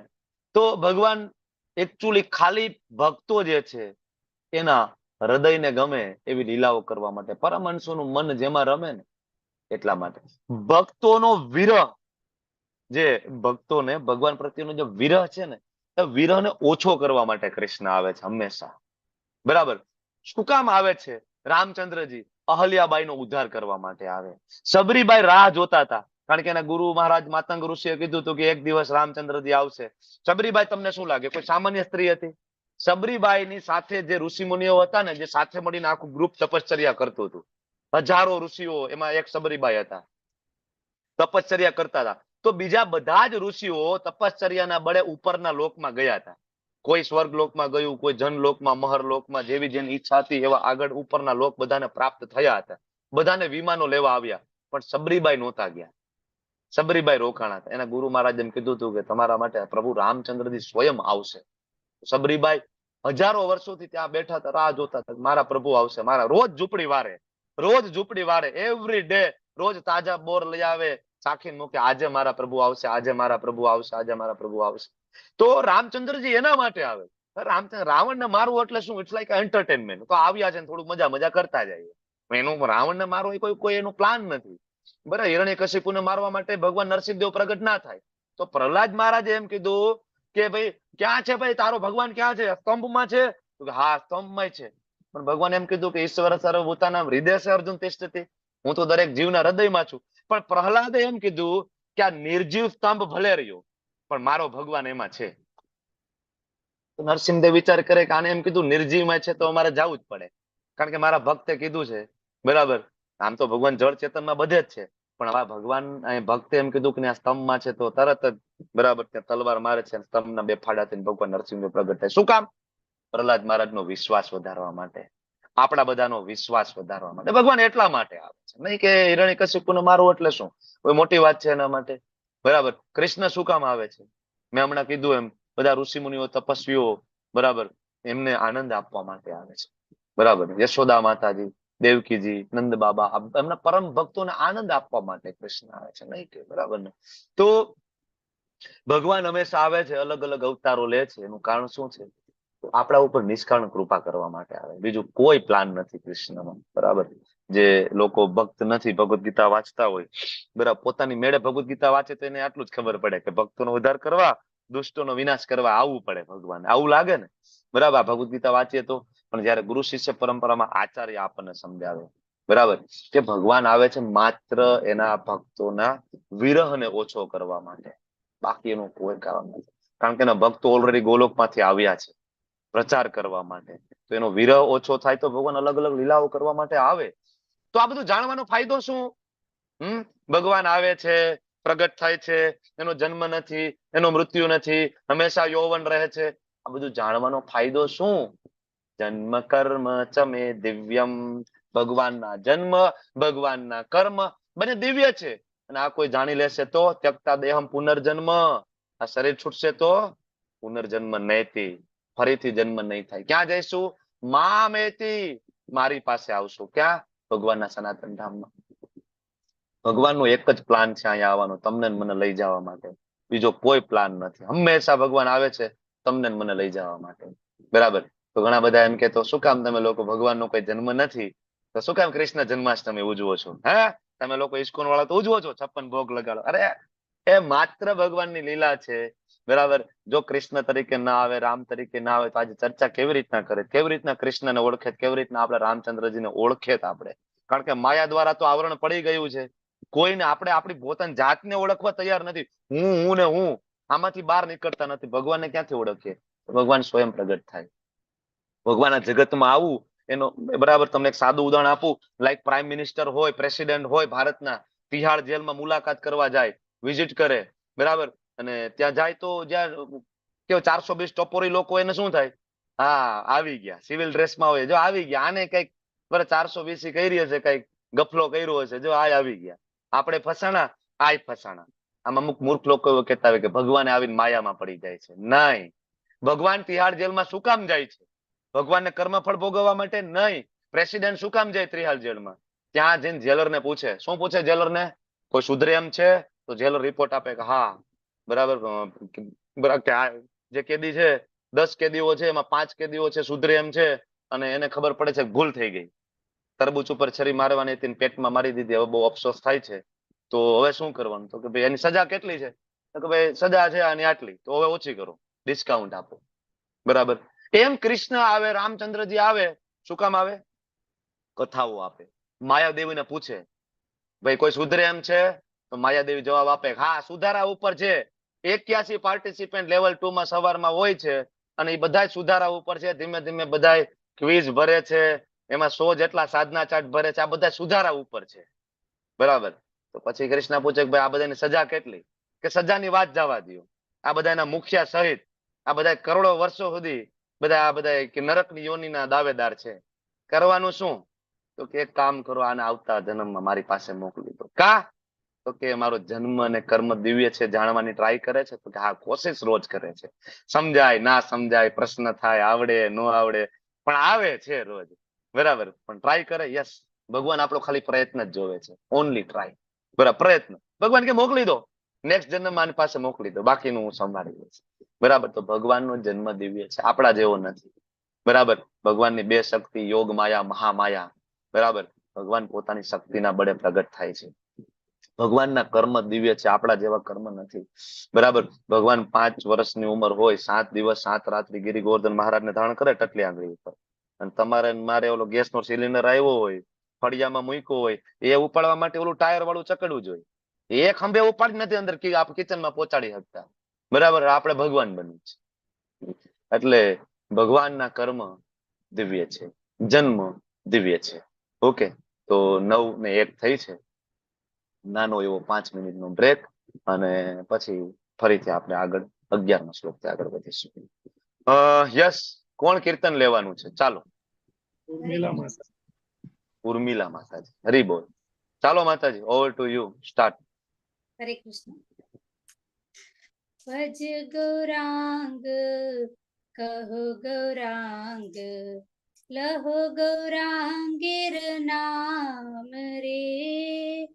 ભજ ગૌરાંગ કહો ગૌરાંગ, લહો ગૌરાંગીર નામ રે.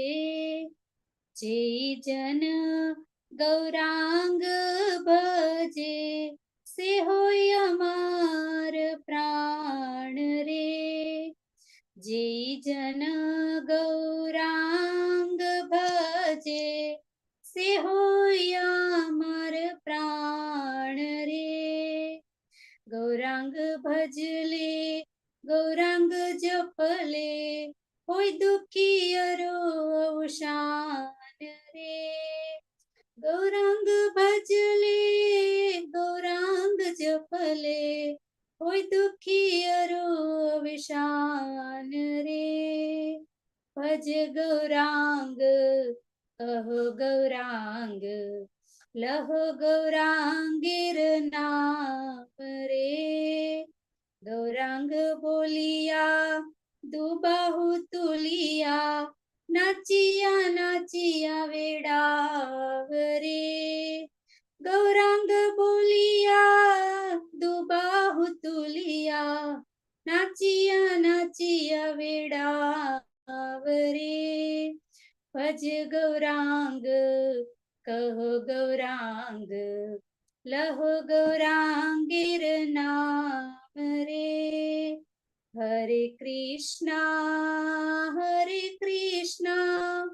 કૃષ્ણ કૃષ્ણ હરે હરે, હરે રામ રામ રામ હરે હરે. હરે કૃષ્ણ કૃષ્ણ કૃષ્ણ હરે હરે, હરે રામ રામ રામ હરે હરે. હરે કૃષ્ણ પ્રભુજી, દંડવત પ્રણામ. હરે કૃષ્ણ માતાજી, ખૂબ સરસ. Thank you. Bhuj Gaurang Gaurang Gaurang. Okay, આગળ વધશું.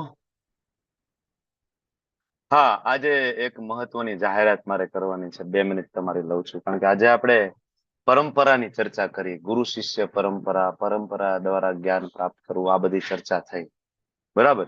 તો એક મહત્વની એનાઉન્સમેન્ટ છે કે જે લોકો 16 માળા કરતા હોય છેલ્લા 6 મહિના અને 4 નિયમનું પાલન કરતા હોય, એ લોકો શેલ્ટરનું ફોર્મ ભરી શકે છે. શેલ્ટર એટલે ગુરુ આશ્રય.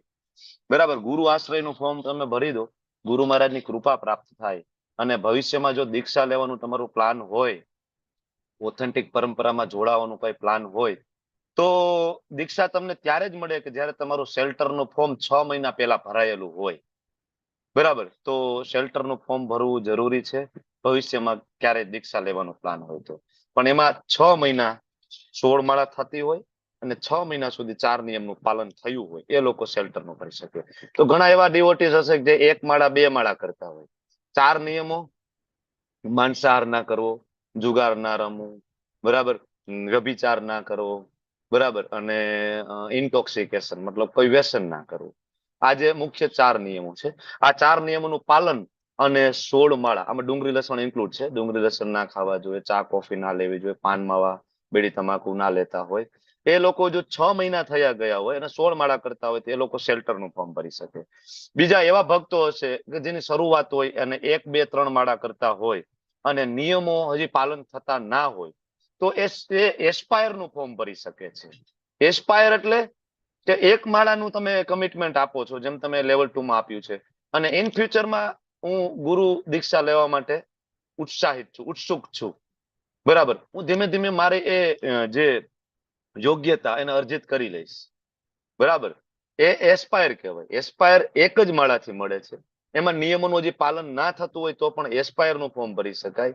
એસ્પાયર કરી અને વારંવાર ક્લાસ એટેન્ડ કરવાથી 1 માળા 2 માળા 3 માળા એમ કરતા કરતા 16 માળાએ પહોંચવાનું. 16 માળા જ્યારે ચાલુ થાય એટલે મને ઇન્ફોર્મ, જો કે તમે સાધના ચાર્ટ ભરો એટલે મને ખ્યાલ આવી જાય. હા, હું તમને કહેતો હતો ને સાધના ચાર્ટ શું કામ ભરવાનો, આટલા માટે ભરવાનું. સાધના ચાર્ટ ભરીને તમે મને મોકલાવો છો તો આ ડેટા મારી પાસે છે. હવે ભવિષ્યમાં ઇન ફ્યુચર તમારામાંથી કોઈને હૃદયમાં કૃષ્ણ પ્રગટ થાય ને દીક્ષા લેવાની ઈચ્છા થાય, તે દિવસે તમારો સાધના ચાર્ટ જોશે. ધારો કે પરમાર ચંદ્રિકા માતાજી સાધના ચાર્ટ ભરે છે, તો 8 થી 1 વર્ષ પછી એમ કહેશે કે પ્રભુજી મારી દીક્ષા થાય કે નહીં, તો હું પેલું કામ શું કરીશ, સાધના ચાર્ટમાં જઈને ચંદ્રિકા માતાજીનું નામ નાખવું એટલે ચંદ્રિકા માતાજીનું આખા વર્ષનું સાધના ચાર્ટ મને મળે. તો મને ખ્યાલ આવી જાય કે કેટલી વાર 16 માળા કરી છે, નથી કરી, મંગલા આરતી થઈ ન થઈ, આ બધું મને ખ્યાલ આવે. આના ઉપરથી જ નક્કી થશે તમારી દીક્ષા થશે કે નહીં થાય. ઓકે. તો 2 એનાઉન્સમેન્ટ હતા. શેલ્ટર ફોર્મ ભરવાનું, એસ્પાયર ફોર્મ ભરવાનું. શેલ્ટર એના માટે 6 મહિનાથી 16 માળા, 6 મહિનાથી 4 નિયમ. બરાબર. અને એસ્પાયર એના માટે કે એટલીસ્ટ 1 માળા પણ નિયમોમાં હજી બાંધછોડ હોય, પાલન થતું ના હોય, એ એસ્પાયર લઈ શકે છે. બરાબર. અને આ લેવાનું કારણ એ છે કે બંનેમાં ગુરુ કૃપા તમને પ્રાપ્ત થાય છે. રોજ ગુરુ મહારાજ છે એમના બધા પ્રકારના શિષ્યો, ઇનિશિયેટેડ ડિવોટી હોય, શેલ્ટર ડિસાઇપલ હોય, initiated disciple, shelter disciple, aspire disciple, આ બધા માટે સ્વયં બધા જ ગુરુ મહારાજ છે પ્રાર્થના કરતા હોય છે એવરી ડે ભગવાનને. બરાબર. કે મારા શિષ્યો છે એ 4 નિયમોમાં અડગ રહે અને એનું ગોલોક ધામ જાય એના 100% પ્રયત્ન ગુરુ મહારાજમાં કરતા હોય. અને શાસ્ત્ર ત્યાં સુધી કહે છે કે જયારે તમે દીક્ષા લઈ લો ને, બરાબર, તો તમારે ગોલોકધામ કન્ફર્મ છે અને ગુરુ મહારાજ ત્યાં સુધી તમને છોડતા નથી. એની કથા પણ છે શાસ્ત્રની અંદર. બરાબર. એ પછી તુલસીદાસજીની કથા હોય કે બિલ્વ મંગલ ઠાકોરની કથા હોય, કથા ઝીણવટપૂર્વક સાંભળો તો તમને ખ્યાલ આવે એમના જ પૂર્વજન્મના ગુરુ પ્રગટ થઈને ગાઈડ કરતા હોય છે. એટલે હજારો આવા એક્ઝામ્પલ છે. અને બીજું, ગુરુ વગર ગોવિંદ પ્રાપ્ત થઈ શકે નહીં. કારણ કે આખી ભગવદ ગીતામાં ઘણી બધી વખત ભગવાને કીધું છે, ઘણી વખત અર્જુને કીધું છે, ગુરુ શિષ્ય પરંપરામાં આવો, બરાબર, જ્ઞાન પ્રાપ્ત કરો અને એ પદ્ધતિ દ્વારા જ આગળ ભગવત પ્રાપ્તિ થશે. તો જેને શેલ્ટરનું ફોર્મ અને એસ્પાયરનું ફોર્મ ભરવાનું હોય એ ભાવન પ્રભુનો આજે કોન્ટેક્ટ કરી લેજો. હું ફોર્મ શેર કરી દઈશ અને ફોર્મ ભરવા માટે ગાઈડ કરવા માટે પણ આપણી પાસે ઘણા બધા ડીઓટી છે. તો તમારા માટે ડીઓટીને અપોઇન્ટ કરશું જે તમને ફોર્મ ભરાવશે. બરાબર. શરૂઆત કરીશું આગળના શ્લોકથી અને કઈ ક્વેશ્ચન હોય તો આ સેશનના અંતે પૂછજો તમે. તો જન્મ કર્મ ચમે દિવ્યમ આપણે જોયું અને હવે ભગવાનના આ જન્મ અને કર્મ દિવ્ય છે જાણી લઈએ તો પુનર્જન્મ નહીં થાય અને ભગવત ધામ જવાય. પણ શું આવી રીતના કોઈને આ ધામ પ્રાપ્ત થયું છે? અર્જુનને પ્રશ્ન થાય ને ભગવાન તમે કયો છો, તો ભગવાન આગળ કહે છે યસ અર્જુન, વિત રાગ ભય ક્રોધ મનમયા મામ ઉપાશ્રિતા, જેને મારો આશ્રય લીધો છે ને, પણ કઈ રીતના આશ્રય લેવાનો છે? તો કે રાગ, ભય અને ક્રોધ, આ ત્રણથી મુક્ત થઈને જેને પણ આશ્રય લીધો છે ને, બહુ જ્ઞાન તપસા, બરાબર, ભૂતા મદ ભાવ માગતા, ભૂતકાળમાં કેટલાય બધાએ બહુ જ્ઞાન તપસા, મારું આ જ્ઞાન જન્મ અને કર્મનું પ્રાપ્ત કરી અને મારા દિવ્ય પ્રેમને પામ્યા છે. બરાબર, અહીંયા તમે જુઓ તો આ 12 મહાજનોના ફોટા છે. બ્રહ્માજી, નારદજી, શિવજી, કુમારો, જનક રાજા છે, પ્રહલાદ મહારાજ છે, મનુ મહારાજ છે, કપિલ, બરાબર, ભગવાન કપિલ છે, ભીષ્મદેવ છે, બલિ મહારાજ છે, યમરાજ છે, બરાબર, સુખદેવજી છે. તો આ 12 મહાજનો છે. સેમ, બરાબર, એમને આ કર્યું છે અને ભગવત ધામ બધા ગયા છે. તો આપણે પણ એ કરવું જોઈએ. તો 3 વસ્તુને છોડવાની છે. શું? રાગ. રાગ શેનાથી હોય? તો કે આ પ્રેઝન્ટ થી, સગા સંબંધીથી, ધનથી આસક્તિ હોય. ભય શેનો હોય? ભવિષ્યનો ભય હોય. મારું શું થશે? પૈસા તો રહેશે ને, જોબ તો રહેશે ને, શરીર તો સારું રહેશે ને, તો ફ્યુચર થી ભય હોય. અને બીજું, જે માયાવાદીઓ હોય એને ભય હોય શરીરનો, ભૌતિક શરીરનો જ ભય હોય. ના, શરીર જ બધું દુઃખનું કારણ છે ને, શરીર જ નથી જોઈતું. શૂન્યવાદ, છેલ્લે શરીરનો જ નાશ કરી નાખવો છે. વિલીન થઈ જવું છે ભગવાનમાં, વિલીન. બીજી વાર કોઈ પ્રકારનો જન્મ જ નહીં, ભૌતિક નહીં, આધ્યાત્મિક નહીં, કારણ કે બહુ માથાકૂટ છે. એને પણ ભય હોય છે. અને ત્રીજું છે ક્રોધ. બરાબર, તો આપણને ક્રોધ હોય છે આપણા પાસ્ટ પ્રત્યે. મારી સાથે જ આવું કેમ થયું હતું? મારો જ જન્મ આવી જગ્યાએ શું કામ થયો? મને જ આવા પતિ શું કામ મળ્યા? મને જ આવી પત્ની શું કામ મળી? આનો ક્રોધ હંમેશા આપણા મનમાં ભભૂકતો હોય છે. હું કેમ ડોક્ટર ના બની શક્યો? હું કેમ એન્જિનિયર ના બની શક્યો? મેં પણ રીડિંગ કર્યું હતું, મેં પણ વાંચ્યું હતું, મને કેમ સારી ટકાવારી ના મળી? ક્રોધ. તો 3 વસ્તુ છે. રાગ આપણને પ્રેઝન્ટ, વર્તમાનથી હોય. ભય આપણા ભવિષ્યથી હોય. ક્રોધ આપણા ભૂતકાળથી હોય. પ્રેઝન્ટ ટેન્સ, ફ્યુચર ટેન્સ અને પાસ્ટ ટેન્સ. બધાની પાછળ શું આવે? ટેન્સ. ટેન્સ એટલે હંમેશા આપણને ટેન્શન આપ્યા રાખે. બરાબર, આપણને હંમેશા આ 3 કાળ છે ટેન્શન આપે છે. તો આ 3 માંથી મુક્ત. માયાવાદી હોય એના શરીરનો ભય હોય, બરાબર, અને જગત પ્રત્યે ક્રોધ હોય, અને એ જયારે બ્રહ્મમાં લીન થવાની ટ્રાય કરતા હોય તો કઈ છેલ્લે મળે નહીં. એના કારણે છેલ્લે એ નશાખોરી તરફ ઢસડાઈ જતા હોય. પછી એ બાવાઓ હોય એ છેલ્લે ગાંજા, ચરસ, આલ્કોહોલ આ બધામાં પડી જતા હોય છે. આ પણ એક માયાનું છેલ્લું કહેવાય કે પાસું ફેંકવામાં આવે છે. તો આ પહેલો વિભાગ આપણો એ પૂરો થયો. અને બીજો વિભાગ જે છે 11 થી 15, એમાં ભગવાન જે અલગ અલગ માર્ગ છે અને વર્ણાશ્રમ ધર્મ છે, ભગવાન એના કહેવાય સર્જક છે, એની આપણે ચર્ચા કરવાના છીએ. તો હવે આગળ વાત થઈ કે ભગવાનને જાણશું તો ભગવાન ધામ આપશે. રેડી? હવે કોઈ વ્યક્તિ છે એ શરણ ગ્રહણ કરે, બરાબર, જો આપણે આગળ જોયું કે જન્મ કર્મ છે દિવ્ય છે, જાણી લે તો ભગવાનનો પ્રેમ મળે. પણ જો કોઈ વ્યક્તિ ગ્રહણ ના કરે તો? કોઈ વ્યક્તિ કૃષ્ણનું શરણ ગ્રહણ ના કરે, કોઈ વ્યક્તિ 10% ગ્રહણ કરે, કોઈ વ્યક્તિ 20% શરણે જાય, કોઈ વ્યક્તિ ભગવાનનું સ્વરૂપ તરીકે ભગવાન તરીકે માને, કોઈ પરમાત્મા તરીકે માને, કોઈ નિરાકાર બ્રહ્મ તરીકે માને. બ્રહ્મેથી પરમાત્મેથી ભગવતીથી શબ્દથી. તો જેવો જેનો ભાવ, યે યથા મામ પ્રપદ્યન્તે, જેનો જેવો ભાવ, કોઈ મિત્ર તરીકે, કોઈ સ્વામી તરીકે, કોઈ પુત્ર તરીકે, કોઈ પ્રેમી તરીકે, કોઈ બાળક તરીકે, બરાબર. કોઈ ભગવાન સાથે વ્યક્તિગત સંબંધ બનાવવા માંગતો હોય તો ભગવાન વ્યક્તિગત સંબંધ રાખે છે એના ભક્તો સાથે, વ્યક્તિગત. ભગવાન તો ઇવન એના જે પૂજારીઓ હોય ને એનાથી પણ ડરે. તમને ખબર છે? કારણ કે ભગવાન જયારે અર્ચા સ્વરૂપે પ્રગટ થાય ને, અર્ચા વિગ્રહ સ્વરૂપે મંદિરમાં જેવો અર્ચા વિગ્રહ કહેવાય, અર્ચા વિગ્રહ સ્વરૂપે જયારે પ્રગટ થાય તો એના પૂજારીથી અર્ચન કરનાર હોય ને, કારણ કે અર્ચન કરનાર છે યશોદાજીનો ભાવ છે, તો ઇવન ઠાકોરજી સ્વયં એનાથી ડરે. આવી કેટલી બધી લીલાઓ છે વ્રજની અંદર કે ભગવાન પોતે મંદિરમાં હોય, બરાબર, રાધા રાણી સાથે, તો સુરદાસજી જયારે એના પદ ગાવાનું ચાલુ કરે અને જેવા ગુસાઈજી પટ બંધ કરે તો બારીમાંથી કુદાકો મારીને ભાગી જાય ઠાકોરજી, અને ત્યાં સુરદાસજીની સામે બેસી જાય પદ સાંભળવા માટે, બરાબર. અને પછી એને ખબર પડે કે દર્શન આપવાનો ટાઈમ થઈ ગયો, ભાગવું પડશે, નહીતર ગુસાઈજી બરાબર વારો કાઢશે, આપણો પૂજારી આપણો વારો કાઢશે, બરાબર. તો દર્શન આપવાનું ખોલવાનું ટાઈમ એની પેલા બારીથી કુદાકો મારીને અંદર ઉભા રહી જાય. કેટલા બધા પ્રસંગો છે. એક વખત તો સુરદાસજી એનો લાભ લઈ લીધો હતો, બરાબર. શ્રીમતી રાધા રાણીની જે પાયલ છે, ઝાંઝરી છે, બરાબર એ કાઢી લીધી હતી, તમને પ્રસંગ કદાચ યાદ હોય તો. અને પછી ચરણકમળ પકડી લીધા હતા, બરાબર, સુરદાસજીએ. તો ભગવાન તો યથામાં પ્રપદ્યંતે, તમારો કેવો કૃષ્ણ પ્રત્યેનો ભાવ છે બોલો.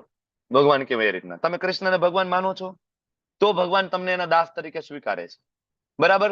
તમે કૃષ્ણને ભગવાન નથી માનતા, કૃષ્ણ ભગવાન નથી, તો ભગવાન કે બેટા એવું એસોસિએશન આપું ને તને, એવા સંપ્રદાયમાં, જેને સંપ્રદાય કેવ જ નહીં, એવા અપ સંપ્રદાયમાં ઘુસાડું ને તને, કે જ્યાં કૃષ્ણ જ ના હોય, જ્યાં રામ જ ના હોય.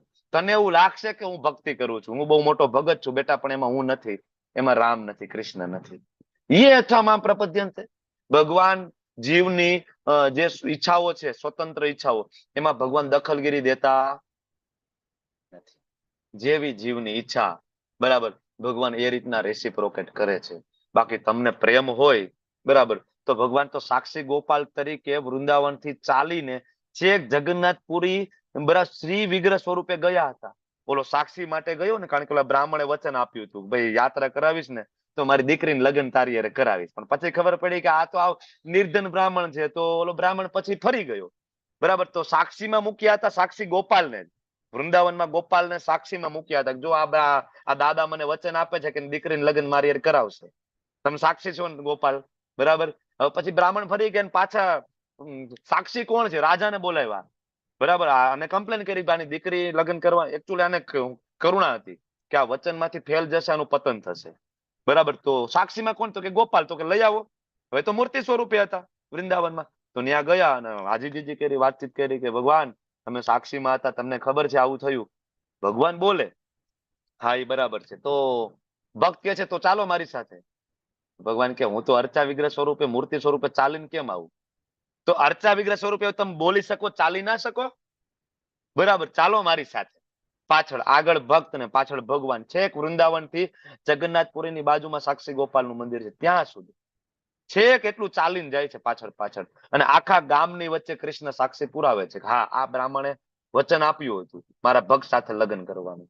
જેવો તમારો ભાવ એ થામ પ્રપદ્યંત, તમે કૃષ્ણને માનતા હોય તો એ રીતના રેસિપ્રોકેટ કરશે, નહીં માનતા હોય તો નહીં રેસિપ્રોકેટ કરે, બરાબર ને. ભગવાન બહુ પ્રેક્ટિકલ છે, બહુ પ્રેક્ટિકલ છે, બરાબર. એ થામ, તમે દ્વારકાધીશ ઘણા બધા દ્વારકા જતા હોય, ઘણા બધા ખાલી પૂનમ ભરવા જાય, શું કામ, તો કે ભાઈ કામ ધંધો બરાબર ચાલે, પૈસા મળે, ઘર પરિવાર સારો. તો ભગવાન કે કઈ વાંધો નહીં બેટા, હાલો એટલું ચાલો, બરાબર. કોઈ પ્રેમથી જાય, શું કરે મારા ભગવાન મળવા પ્રેમથી, તો ભગવાન એની સાથે એ મુજબનો સંબંધ રાખે છે. યથામાં પ્રપદ્યંતે, બધા પ્રકારના ભક્તો કૃષ્ણના શરણે જાય છે. અકામ સર્વ કામ વા મોક્ષ કામ ઉદારતી તીવ્ર ભક્તિ યોગેન યજેતા પુરુષ પરમ. પ્રભુપાદજી તાત્પર્યમાં આપે છે ભાગવતમનો શ્લોક. બધું જે કઈ ઈચ્છા હોય કૃષ્ણ પૂરી કરે છે, તમારી શ્રદ્ધા હોવી જોઈએ. તો બધા કૃષ્ણના શરણે જાય છે, નથી જાતા. અમુક લોકો દેવી દેવતાઓના શરણે જાય છે. એટલે આગળનો શ્લોક આપે છે એના સિક્વન્સમાં કે ભાઈ બધું કૃષ્ણ આપતા હોય તોય લોકો કૃષ્ણ પાસે નથી જતા, અને લોકો દેવી દેવતાઓની પૂજા કરતા હોય છે, માનતા બાધા રાખતા. વાય, તો કે લોકોને સકામ કર્મમાં સિદ્ધિ જોઈ છે, તરત જ રિઝલ્ટ જોઈ છે, તરત રિઝલ્ટ આપે દેવી દેવતાઓ આપે. કારણ કે ભૌતિક વસ્તુઓ દેવી દેવતાઓ જલ્દી આપે છે, ભગવાન છે જનરલી ભૌતિક વસ્તુઓ નથી આપતા. એના જેવી વસ્તુ છે પપ્પા અને મામા વચ્ચેનો જે ફેર હોય. બાળક છે એને શરદી ઉધરસ થઈ હોય તો પપ્પા આગળ માગે, પપ્પા પપ્પા આઈસ્ક્રીમ લઈ દો, એ રોવે તો પપ્પા ના લઈ દે. પણ મામા હોય તો લઈ દો, ને એક વારમાં શું થાય, મામા લઈ દે, બરાબર. એવી રીતના દેવી દેવતાઓ છે ભૌતિક રમકડાઓ આપી દે. તમે માગવા જાઓ ભગવાન પાસે, ભગવાન 35 વર્ષ થયા, 38 વર્ષ થયા, હજી લગ્ન નથી થયા, કઈક વ્યવસ્થા કરો, હે માતાજી, હે કુળદેવી, બરાબર. હકીકતે એના ઉપર વરદાન છે ભગવાન, આ લોકો સમજે નહીં. 35 વર્ષે, 38 વર્ષે, 40 વર્ષે લગ્ન ના થાય તો કેટલા વિરલાઓ 45 વર્ષે લગ્ન કરે, 50 વર્ષે લગ્ન કરે. એને ખબર નથી કે ભગવાનના તમારા ઉપર આશીર્વાદ છે, કે તમને એક મોકો આપ્યો છે કે ડાયરેક્ટ તમે ભગવાનની ભક્તિ કરો. ના, અમારે કુવામાં પડવું જ છે, બરાબર. તો એટલે કૃષ્ણ નથી આપતા, કૃષ્ણ વાર લગાડે, બરાબર. દેવી દેવતાઓ આપી, કૃષ્ણ થોડોક વાર લગાડે, એટલે લોકો દેવી દેવતાઓની પૂજા કરે, બરાબર. તો સકામ કર્મોમાં ફળ. એક હમણાં આજે સવારે હું મંદિરમાં હતો ને, તો અમારા પ્રેસિડેન્ટ વાત કરતા હતા કે જે પ્રસંગ છે મુંબઈ જુહુનો, જુહુમાં એક ભક્ત બીજાને જોઈને ભક્ત બન્યા હતા, બરાબર. થોડાક દિવસ કોઈક ભક્તને મળ્યા તો તિલક કરવા માંડ્યા અને કંઠીને બધું 16 માળા બધું ચાલુ થયું. પણ મૂળ મુદ્દો શું ઘટતો હતો, શ્રવણ. ક્લાસ એટેન્ડ નહોતા, ભગવદ ગીતા વાંચવાની નહીં, શ્રવણ નહીં, ભાગવતમ આ નહીં, પણ બીજાને જોઈને કોપી કરવાની હતી. એટલે એ થોડાક દિવસ મંદિરે ગયા અને 4-6 મહિના ચાલ્યું. પછી હમણાં પ્રભુજી કે એકચ્યુઅલી એના કોન્ટેક્ટમાં હતા. પ્રભુજી કે મેં ફોન કર્યો તો એની હારે વાત કરી કે મેં ઇસ્કોન છોડી દીધું. એ કે કાંઈ કે કૃષ્ણ કાંઈ આપતા નથી, કે 6 મહિનાથી હું જાઉં છું. એ કે ઓલા અભક્તો હતા ને મારી સાથે, એ બધાને નોકરી મળી ગઈ, એ બધાનો નંબર સારો આવી ગયો, એ બધા વ્યવસ્થિત સેટ થઈ ગયા, અને હું 6 મહિનાથી જાઉં, કાંઈ નહીં, કે કોઈ લેવા દેવા નહીં, કાંઈ રેસિપ્રોકેટ નહીં, કાંઈ ભગવાન આપતા જ નથી કૃષ્ણ. ઇસ્કોન છોડી દીધું, કે કાંઈ મતલબ નથી કૃષ્ણની ભક્તિ કરવાની. આવું થાય. ભગવાન છે એ ભૌતિક વસ્તુઓ જલ્દી આપતા નથી, થોડી વાર લગાડે, આપી દે છે જોતી હોય તો, પણ ભગવાન હંમેશા ટેસ્ટ કરે છે. ઓકે, તો નિસંદેહ લોકો દેવી દેવતાઓની પૂજા કરે, કારણ કે દેવી દેવતાઓને નિર્ધારિત જ એટલા માટે કર્યા છે. દેવી દેવતાઓ ક્યાં છે? ભૌતિક જગતમાં, સ્વર્ગમાં. સ્વર્ગ ક્યાં છે? આ જ બ્રહ્માંડમાં, ધામમાં નથી, ગોલોકમાં નથી, વૈકુંઠમાં નથી, અહીંયા તમે રહ્યો છો ત્યાં જ. આપણાથી 2 માળ ઉપર ભગવાન સ્વર્ગ છે. આપણો આ માળ છે, આના ઉપરનો માળ અને એના પછીનો માળ એટલે દેવી દેવતાઓ. ઇન્દ્ર થી લઈને કુળદેવી થી બધા ન્યા જ રહે છે, અહીંયા જ, આ જ ભૌતિક જગતમાં. આપણી જે હેરાનગતિ છે, સેમ હેરાનગતિ ત્યાં છે. જન્મ મૃત્યુ જરા વ્યાધિની માથાકૂટ, બરાબર, પોલિટિક્સ, બધું ત્યાં. ઇન્દ્રનું પોલિટિક્સ ખબર છે ને આપણને. અહીંયા કોઈક ઋષિ મુનિઓ તપ કરવા માંડે એટલે ઇન્દ્રનું જે આસન ડોલવા માંડે, ત્યાં તરત એનું બીપી વધવા માંડે. જેમ અહીંયા આપણે બીપી વધતું રાજકારણીઓને, ન્યાય એનું બીપી વધે. એટલે ન્યા મગજમારી ન્યાય છે ને અહીંયા છે, એટલે કોઈ ફાયદો નથી. એટલે હવે પોતે જ વિચાર કરો, બીપી વધતા હોય જેના પોતાના, એ આપણી ઈચ્છા તો કેવી રીતના પૂરી કરી શકે? અથવા પૂરી કરે તો ભૌતિક કરી શકે. ભૌતિક નો કોઈ મતલબ નથી. ભૌતિક ઈચ્છાઓથી ફરીથી આ જગતમાં આપણે વારંવાર આવીશું. જો અહીંયા દેવી દેવતાઓનું અપમાન કરવાનો મારો કોઈ આશય નથી, તમે સમજો. દેવી દેવતાઓ પૂજનીય છે, વંદનીય છે, કારણ કે ભગવાનના ભક્તો છે ત્યારે જ એને સેવા મળી છે. પણ આપણે એ સમજવાનું છે કે મૂળમાં પાણી રેડીએ ને તો દેવી દેવતાઓ પ્રસન્ન થઈ જાય. ભાગવત વેદવ્યાસ જે આપણને આ સમજાવે છે કે કૃષ્ણની જયારે પૂજા કરો છો તો ઇન્દ્ર થી લઈને બધા જ દેવી દેવતાઓ તમારાથી પ્રસન્ન થઈ જાય, કારણ કે એના અધિકારીઓ છે. એટલે એવું નથી કે દેવી દેવતાઓની પૂજા આપણે નથી કરતા, ખાલી કૃષ્ણની કરીએ તો દેવી દેવતાઓનો અપરાધ કરીએ. નહીં, મેં આ વારંવાર તમને કીધું છે. આપણે શિવજીના મંદિરે પણ જાય, આપણે માતાજીના મંદિરે પણ જાય, દંડવત પ્રણામ કરીએ, પણ આપણે માગીએ શું? તો કે જેવી રીતના કૃષ્ણએ તમને સેવામાં લગાડ્યા છે ને તમારી ભક્તિ જોઈને, બરાબર, એ કૃષ્ણની ભક્તિ મને આપજો. બરાબર, તમે કાંઈ મને આપવા માંગતા હોય તો મને કૃષ્ણની ભક્તિ, આપણો આ ભાવ હોવો જોઈએ. બરાબર, એટલે દેવી દેવતાઓ અને કૃષ્ણ વચ્ચે તફાવત છે. કૃષ્ણ એક છે, દેવી દેવતાઓ ઘણા બધા છે. કૃષ્ણ સર્વોચ્ચ છે, બરાબર, જ્યારે દેવી દેવતાઓ ભગવાન દ્વારા બનાવવામાં આવ્યા છે. બરાબર, અને આ બ્રહ્માંડનું સંચાલન કરવા માટે અલગ અલગ દેવી દેવતાઓનો દરજ્જો છે. ઇન્દ્ર છે, અલગ અલગ બીજા દેવી દેવતાઓ છે. બરાબર, અને ભગવાનની ઈચ્છાને આધીન એ લોકોએ કામ કરવાનું છે. બધાને અલગ અલગ મિનિસ્ટ્રી સોંપેલી છે. આનું વર્ણન શ્રીમદ ભાગવતમ સ્કંદ બીજામાં છે. સૃષ્ટિ સર્જનની જયારે વાત કરે છે ત્યાં આની ચર્ચાઓ છે.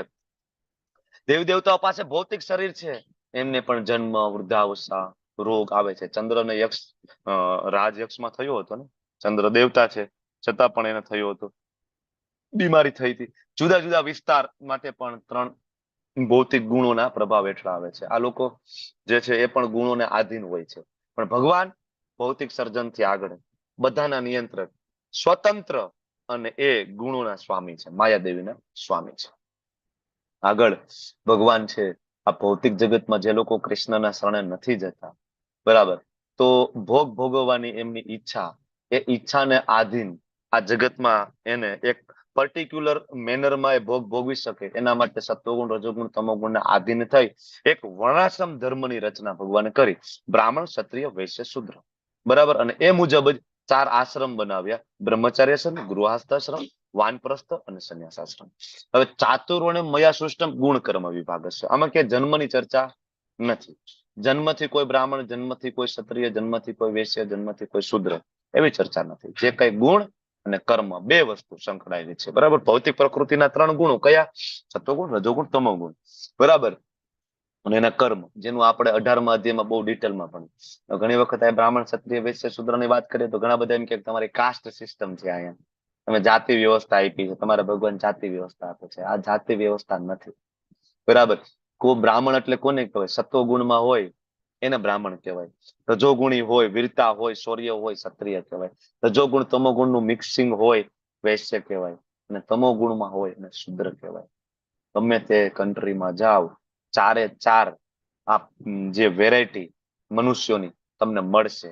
બરાબર. બ્રાહ્મણ એટલે બુદ્ધિમાન વર્ગ છે, પ્રિસ્લી વર્ગ છે. બરાબર. શાસન કરતા વર્ગ, એડમિનિસ્ટ્રેટિવ વર્ગ છે, ક્ષત્રિય કહેવાય. બિઝનેસ ક્લાસ છે, વૈશ્ય. અને શુદ્ર વર્કિંગ ક્લાસ છે, લેબર વર્ગ છે ને શુદ્ર કહેવાય. જાપાનમાં જાઓ, અમેરિકામાં જાઓ, ચાઇનામાં જાઓ, ગમે ત્યાં જાઓ, આ ચારે ચાર વર્ગ તમને મળે. પણ ઇંગ્લિશમાં બોલો તો સારું લાગે ને. પ્રિસ્લી class, administrative class, business class, working class. પણ આ જ વસ્તુ તમે બોલો બ્રાહ્મણ, ક્ષત્રિય, વૈશ્ય, શુદ્ર, તો કે તમે જાતિવાદ લાવો. તમે કૃષ્ણ ભક્તો, તમે બધા સનાતનીઓ જાતિવાદ લાવો છો. અને આનો જ ઉપયોગ કરીને કેટલાક કહેવાતા બ્રાહ્મણો, કહેવાતા વિદ્વાનોએ જે તમોગુણમાં લોકો હોય, લેબર વર્ગ હોય, એનું શોષણ કર્યું. શોષણ કરવાના કારણે એ લોકો ખૂબ હેરાન થયા, પ્રતાડિત કરવામાં આવે, એ લોકોને મંદિરમાં એન્ટ્રી એ લોકોની બેન કરવામાં આવી. બરાબર. તો એના કારણે એ લોકો ખૂબ દુઃખી થયા. અને એ લોકો જો અત્યારે કેટલા બધા લોકો છે સનાતન ધર્મ છોડી, બરાબર, અને અમે બુદ્ધિવિઝમ તરફ આગળ વધી રહ્યા છીએ. બુદ્ધિવિઝમ, બરાબર. હવે બુદ્ધના શરણે જાય છે. બરાબર. હવે એને ખબર નથી કે બુદ્ધ એટલે ભગવાન કૃષ્ણના જ ઇન્કાર્નેશન છે. બરાબર. પણ બુદ્ધની જે ફિલોસોફી, ભગવાન બુદ્ધ તરીકે આવ્યા જે ફિલોસોફી આપી, તે અત્યારના સમય પ્રમાણેની ફિલોસોફી નથી. એ તો એ સમયની મર્યાદાની ફિલોસોફી હતી એટલે આપી છે. અત્યારે ફિલોસોફીનો મતલબ જ નથી, કારણ કે વેદોને નકાર્યા હતા ભગવાન બુદ્ધે, કારણ કે ત્યારે એની જરૂરિયાત હતી. અત્યારે તમે વેદોને નકારી દો તો આ રિક્વાયરમેન્ટ નથી. અત્યારે તો ઉલટાનું રામાનુજાચાર્ય, મધ્વાચાર્ય, ભગવાન ચૈતન્ય મહાપ્રભુ, મતલબ વૈષ્ણવ સંપ્રદાયનો અત્યારે કહેવાય ને સૂર્ય ઉદય છે. અને આવા સમયે તમે પાછું રિવર્સ જઈ રહ્યા છો, વેદોને નકારવા. તો આ જે ચાર બ્રાહ્મણ, ક્ષત્રિય, વૈશ્ય, શુદ્ર એ કોઈ જાતિ નથી, કોઈ જ્ઞાતિ નથી. જેના જેવા ગુણ ઓબ્વિયસલી જે તે જગ્યાએ જન્મ થવો એના પૂર્વ જન્મના પુણ્ય કર્મ છે. જેમ કે બ્રાહ્મણ કુળમાં જન્મ થવું એ બહુ મોટી વાત છે. બ્રાહ્મણો પૂજનીય છે, ભૂદેવો છે, પૂજનીય છે. પ્રભુપાદ ખૂબ રિસ્પેક્ટ કરતા બ્રાહ્મણોને. બરાબર. અને પ્રભુપાદ હંમેશા વિનંતી કરતા કે બ્રાહ્મણ કુળમાં જન્મ થવો ને એ જ બહુ મોટી વાત છે. પણ પછી બ્રાહ્મણ કુળમાં જન્મ થઈ અને દ્વિજ બનીને ના રહો, તમે ખરેખર બ્રાહ્મણ બનીને દેખાડો. સાચા બ્રાહ્મણ, જે બ્રાહ્મણની જે ક્વોલિટી છે તમે અર્જિત કરો. ભૂદેવ બનીને ખરેખર દેખાડો. કારણ કે બ્રાહ્મણ વગરની સોસાયટી છે, it's like a headless society. Prabhupada કહેતા હતા આખી સોસાયટી છે બ્રાહ્મણ વગરની સોસાયટી, હેડલેસ સોસાયટી. ખબર જ નથી કોને ક્યાં જવું છે. બ્રાહ્મણો ગાઈડ કરી શકે, બ્રાહ્મણો વેદો આપી શકે, બ્રાહ્મણો શાસ્ત્રો આપી શકે, દિશા નિર્દેશ કરી શકે. આજે બ્રાહ્મણો પોતે જ બરાબર ને પતન થઈ ગયેલા છે. એટલે પ્રભુપાદ કહેતા કે બ્રાહ્મણો ખરેખર ટ્રુ બ્રાહ્મણ બનવું જોઈએ. એટલે બ્રાહ્મણની પણ ઉપર કોણ આવે? વૈષ્ણવ. કારણ કે બ્રાહ્મણ શેમાં છે? સત્વગુણમાં. અને વૈષ્ણવ ગુણાતીત, સત્વગુણ, રજોગુણ, તમોગુણ થી ઉપર, એને વૈષ્ણવ કહેવાય. કારણ કે બ્રાહ્મણ છે જ્ઞાન પ્રાપ્ત કરીને બહુમાં બહુ તો બ્રહ્મ સુધી પહોંચી શકે છે. વૈષ્ણવ ભગવાનના ઓરિજિનલ સ્વરૂપ સુધી, બરાબર, એની કામના કરતો હોય છે. જે બ્રાહ્મણ ભગવાનના ઓરિજિનલ વિભૂત શ્યામ સુંદરની કામના કરતો હોય, ગુણાતીત અવસ્થાની કામના કરતો હોય, તો એ બ્રાહ્મણ નથી, એ વૈષ્ણવ બની જાય છે. બરાબર. બ્રાહ્મણ, ક્ષત્રિય, વૈશ્ય, શુદ્ર. બરાબર. આ સમજવાની ખૂબ જરૂર છે, કારણ કે લોકોએ ખૂબ આનો દુરુપયોગ કર્યો છે. તો ઘણા બધાને એમ થાય કે આ ચાર વર્ણ બનાવ્યા અને ચાર વર્ણના કારણે ઘણું બધું ઘણા લોકોને સહન કરવાનું થયું, અને આ ભગવાને આ બનાવ્યું છે તો ભગવાનને પાપ લાગતા હશે ને. બરાબર. તો ભગવાન આગળનો શ્લોક આપે છે. એની પહેલા આપણે જોઈ લઈએ. જો બ્રાહ્મણ, ક્ષત્રિય, વૈશ્ય, શુદ્ર હોય ને તો બ્રાહ્મણને ચારે ચાર આશ્રમની છૂટ છે. બ્રાહ્મણ બ્રહ્મચારી રહી શકે, ગૃહસ્થ બની શકે, વાનપ્રસ્થ અને સંન્યાસી બની શકે. ક્ષત્રિયો છે, બરાબર, એ બ્રહ્મચારી, ગૃહસ્થ અને વાનપ્રસ્થ. ક્ષત્રિયો માટે સંન્યાસ નિષેધ છે. વૈશ્યો માટે બે જ આશ્રમ આપ્યા છે, બ્રહ્મચારી અને ગૃહસ્થ, આપણે બધા. અને શુદ્ર એટલે આપણે બધા. આમ તો કલો શુદ્ર સંભવવા, ખાલી ગૃહસ્થ. એટલે ભગવાને આગળ કીધું ત્રીજા અધ્યાયમાં કે તમે ગૃહસ્થાશ્રમમાં રહ્યો, બરાબર, નિયત કર્તવ્ય કર્મ કરો, સેન્ટરમાં કૃષ્ણને મૂકો, અને એ કરતા કરતા કરતા કરતા તમે ભગવત ધામ જાઓ. કારણ કે શુદ્રો માટે બાકીના ત્રણેય આશ્રમનો નિષેધ છે. બરાબર. તો ઘણાને એમ થાય કે આ બધું બનાવ્યું અને આના કારણે ઘણા બધા હેરાન થયા, તો ભગવાનને કર્મ બંધન થતું હશે ને. ભગવાનને શ્રાપ લાગી ગયો, ભગવાનને પાપ લાગી ગયું. એટલે ભગવાન આગળ કહે છે, નમામ કર્માણી લિંપંતી નમે કર્મ ફલે સ્પૃહા. મને કોઈ કર્મ પ્રભાવિત કરતું નથી, મને કર્મના ફળની કોઈ આકાંક્ષા નથી. હવે કોઈ મનુષ્ય ખાલી આટલું જાણી લે ને કે કૃષ્ણને કોઈ કર્મના ફળનું બંધન નથી, તો ભગવાન કહે કે એ જે વ્યક્તિ છે ને એને કર્મના ફળનું બંધન ના થાય. કેટલું સરળ છે. જો ખાલી કૃષ્ણને તમે જાણી લો કે ભગવાનને કોઈ કર્મ બંધન નથી. એક માતાજી મંદિરમાં આવ્યા, કે મને કૃષ્ણ બહુ ગમે. કાંઈ કે હું કૃષ્ણને બહુ પ્રેમ કરું. કેમ કે બિચારા કૃષ્ણ નાના હતા, બરાબર, જેલમાં જન્મ થયો, કેટલા બિચારા દુખી થયા, નાનપણથી કેટલી બિચારાને હેરાનગતિ, જેલમાં જન્મ થયો, માતાનો પ્રેમ ન મળ્યો, વિરહ થયું, બરાબર, ટોપલામાં નાખીને લઈ ગયા ગોકુળમાં, બરાબર, પોતાના ઓરિજિનલ માતા પિતાનો પ્રેમ દૂધે પીવા ના મળ્યું એને, ન્યા ગયા, મોટા થયા, કેટલા બધા અસુરોને એના ઉપર હુમલો થયો, એમ કરીને મોટા થયા, રાધા રાણી મળ્યા, એના સાથે એના લગ્ન ના થયા, વ્રજ છોડવું પડ્યું, કેટલા દુખી થયા ભગવાન, કેટલા શ્રાપ લાગ્યા ભગવાનને. એટલે મને કૃષ્ણ બહુ ગમે છે, એટલે હું આવું છું મંદિરે. બરાબર, સમજવું જોઈએ કૃષ્ણને કોઈ શ્રાપ લાગતા નથી. નમામ કર્માણી, ભગવાન માત્ર લીલા કરી રહ્યા છે. ભગવાન આવે છે, લીલાઓ કરે છે અને જાય છે. બરાબર, ઘણા બધા એમ કે રામચંદ્રજી આવ્યા, હેરાન થયા, સીતાજી સાથે વનવાસ થયો. નહીં, હમણાં મેં તમને કીધું ને કે પીએમ છે એ જેલમાં શું કામ આવે છે? આપણા જીવનનો ઉદ્ધાર કરવા માટે. આપણને એવું લાગે કે જેલમાં આવે છે, આટા મારે છે, આપણા જેવા કપડા પહેર્યા છે, ને ઘણી વખત જો પીએમ પ્રેસિડેન્ટ એની ભેગા બેસીને જમે પણ ખરા, કેદીઓની વચ્ચે બેસે, વાર્તાલાપ કરે, એમની સાથે પ્રસાદ પણ લે, તો ઓલા લોકોને એમ થાય કે આપણા જેવા જ છે. નહીં, બરાબર, આવે છે એટલા માટે આપણા બધાનો ઉદ્ધાર થાય. બરાબર, અને તાત્પર્ય ખૂબ સરસ પ્રભુપાદ આપે છે. તમે લોકો સ્વ અધ્યયન જરૂરથી કરજો, વાંચજો. બરાબર, કૃષ્ણ જો અહીંયા સરસ લીલાઓ છે, સુદામાની સેવા કરી રહ્યા છે, ભીષ્મદેવ માટે, બરાબર, વચન પાલન જે એનું હોય એ પણ તોડી નાખે છે, વચન તોડી નાખે છે. ઓકે, આગળ ભગવાન કહે છે કે કર્તવ્ય પાલન કેવી રીતના કરવું જોઈએ. પ્રાચીન કાળમાં જે મુક્ત આત્માઓ હતા, આગળ જે આપણે 12 મહાજનો જોયા, એ બધાએ શું કર્યું હતું? તો કે આ મારી દિવ્ય પ્રકૃતિને જાણી હતી. કઈ દિવ્ય પ્રકૃતિ? તો કે ભગવાનનો જન્મ કર્મ દિવ્ય છે અને ભગવાનને કોઈ કર્મનું બંધન નથી. આ લોકોએ જાણ્યું હતું, અને જાણીને એ બધાએ પણ એ રીતના કર્મો કર્યા. કૃષ્ણ કોઈ કર્મ બંધન નથી, તો હું દરેક મારા કર્મમાં કૃષ્ણને સેન્ટરમાં મૂકું તો મને પણ કોઈ કર્મ બંધન નથી. આ જાણીને એને કર્મ બંધન, એને કર્મ કર્યા તો એને કર્મ બંધન ના થયું અને બધાએ મુક્તિ મેળવી છે. માટે તારે પણ, તારે એટલે કોને કહે છે? તમને ને મને કહે છે. માટે આપણે પણ કૃષ્ણને સેન્ટરમાં મૂકીને દરેક કર્મ કરવા જોઈએ. જેમ ભગવાનને કોઈ કર્મ બંધન નથી, એમ આપણે ભગવાનના અંશ છીએ, એમ આપણને પણ કોઈ કર્મ બંધન નથી. બરાબર, પ્રાઇમ મિનિસ્ટર પોતાની ગાડીમાં જતા હોય, નંબર પ્લેટની જરૂર ન હોય પ્રેસિડેન્ટને, અને દીકરો બાજુમાં બેઠો હોય ને, તો એના દીકરાને પણ ત્યાં કોઈ રોકવાનું નથી. 4 રસ્તા ઉપર કોઈ પોલીસ વાળાની, બરાબર, છે નહીં કે પ્રાઇમ મિનિસ્ટરની ગાડી રોકીને એમ કે ભાઈ આમાં નંબર પ્લેટ કેમ નથી, તમારો દીકરો બાજુમાં બેઠો છે કેમ, કોઈ નહીં પૂછે. પણ એ જ દીકરો અહીંયાથી જુદો પડી અને પોતાની બીજી ગાડી લઈને જાશે અને એમાં નંબર પ્લેટ નહીં હોય તો એને રોકશે. બરાબર, તો ભગવાન સાથે જયારે આપણે છીએ તો ભગવાનને કર્મ બંધન નથી, એમ આપણને પણ નથી. પણ જયારે આપણે એનાથી વિમુખ થઈને બેઠા છીએ ને, ત્યારે માયાદેવી છે ને સર્કલ ઉપર ઉભા જ છે, લાવો લાયસન્સ ક્યાં? બરાબર, માયાદેવી તરત પૂછે છે, તરત ફાઇન ભરવો પડે છે. ઓકે, અને અહીંયા આપણે આ બીજો વિભાગ પણ પૂરો કર્યો. આવતીકાલે બાકીના 3 વિભાગની ચર્ચાઓ આગળ વટાવીશું. જ્ઞાનના સ્તર ઉપર કર્મ કઈ રીતના કરવું, યજ્ઞ દ્વારા જ્ઞાનની પ્રાપ્તિ કઈ રીતના થશે, અને જ્ઞાનનું મહત્વ શું છે, બધી ચર્ચાઓ આવતીકાલે કરીશું. આઈ હોપ કે આજનું સેશન તમને લોકોને સમજાયું છે. અને આ સેશન અહીં કન્ક્લુડ કરીએ. વાંછા કલ્પતરુભ્યશ્ચ કૃપા સિંધુભ્યેવ ચ પતિતાનાં પાવનેભ્યો વૈષ્ણવેભ્યો નમો નમઃ. અનંત કોટિ વૈષ્ણવ કી જય. શ્રીલા પ્રભુપાદ કી જય. ગ્રંથરાજ શ્રીમદ ભાગવતમ ભગવદ ગીતા ચૈતન્ય ચરિતામૃત શ્રી રામાયણ જી કી જય. હરે કૃષ્ણ કૃષ્ણ કૃષ્ણ હરે હરે, હરે રામ રામ રામ હરે હરે. હરે કૃષ્ણ. હરે કૃષ્ણ.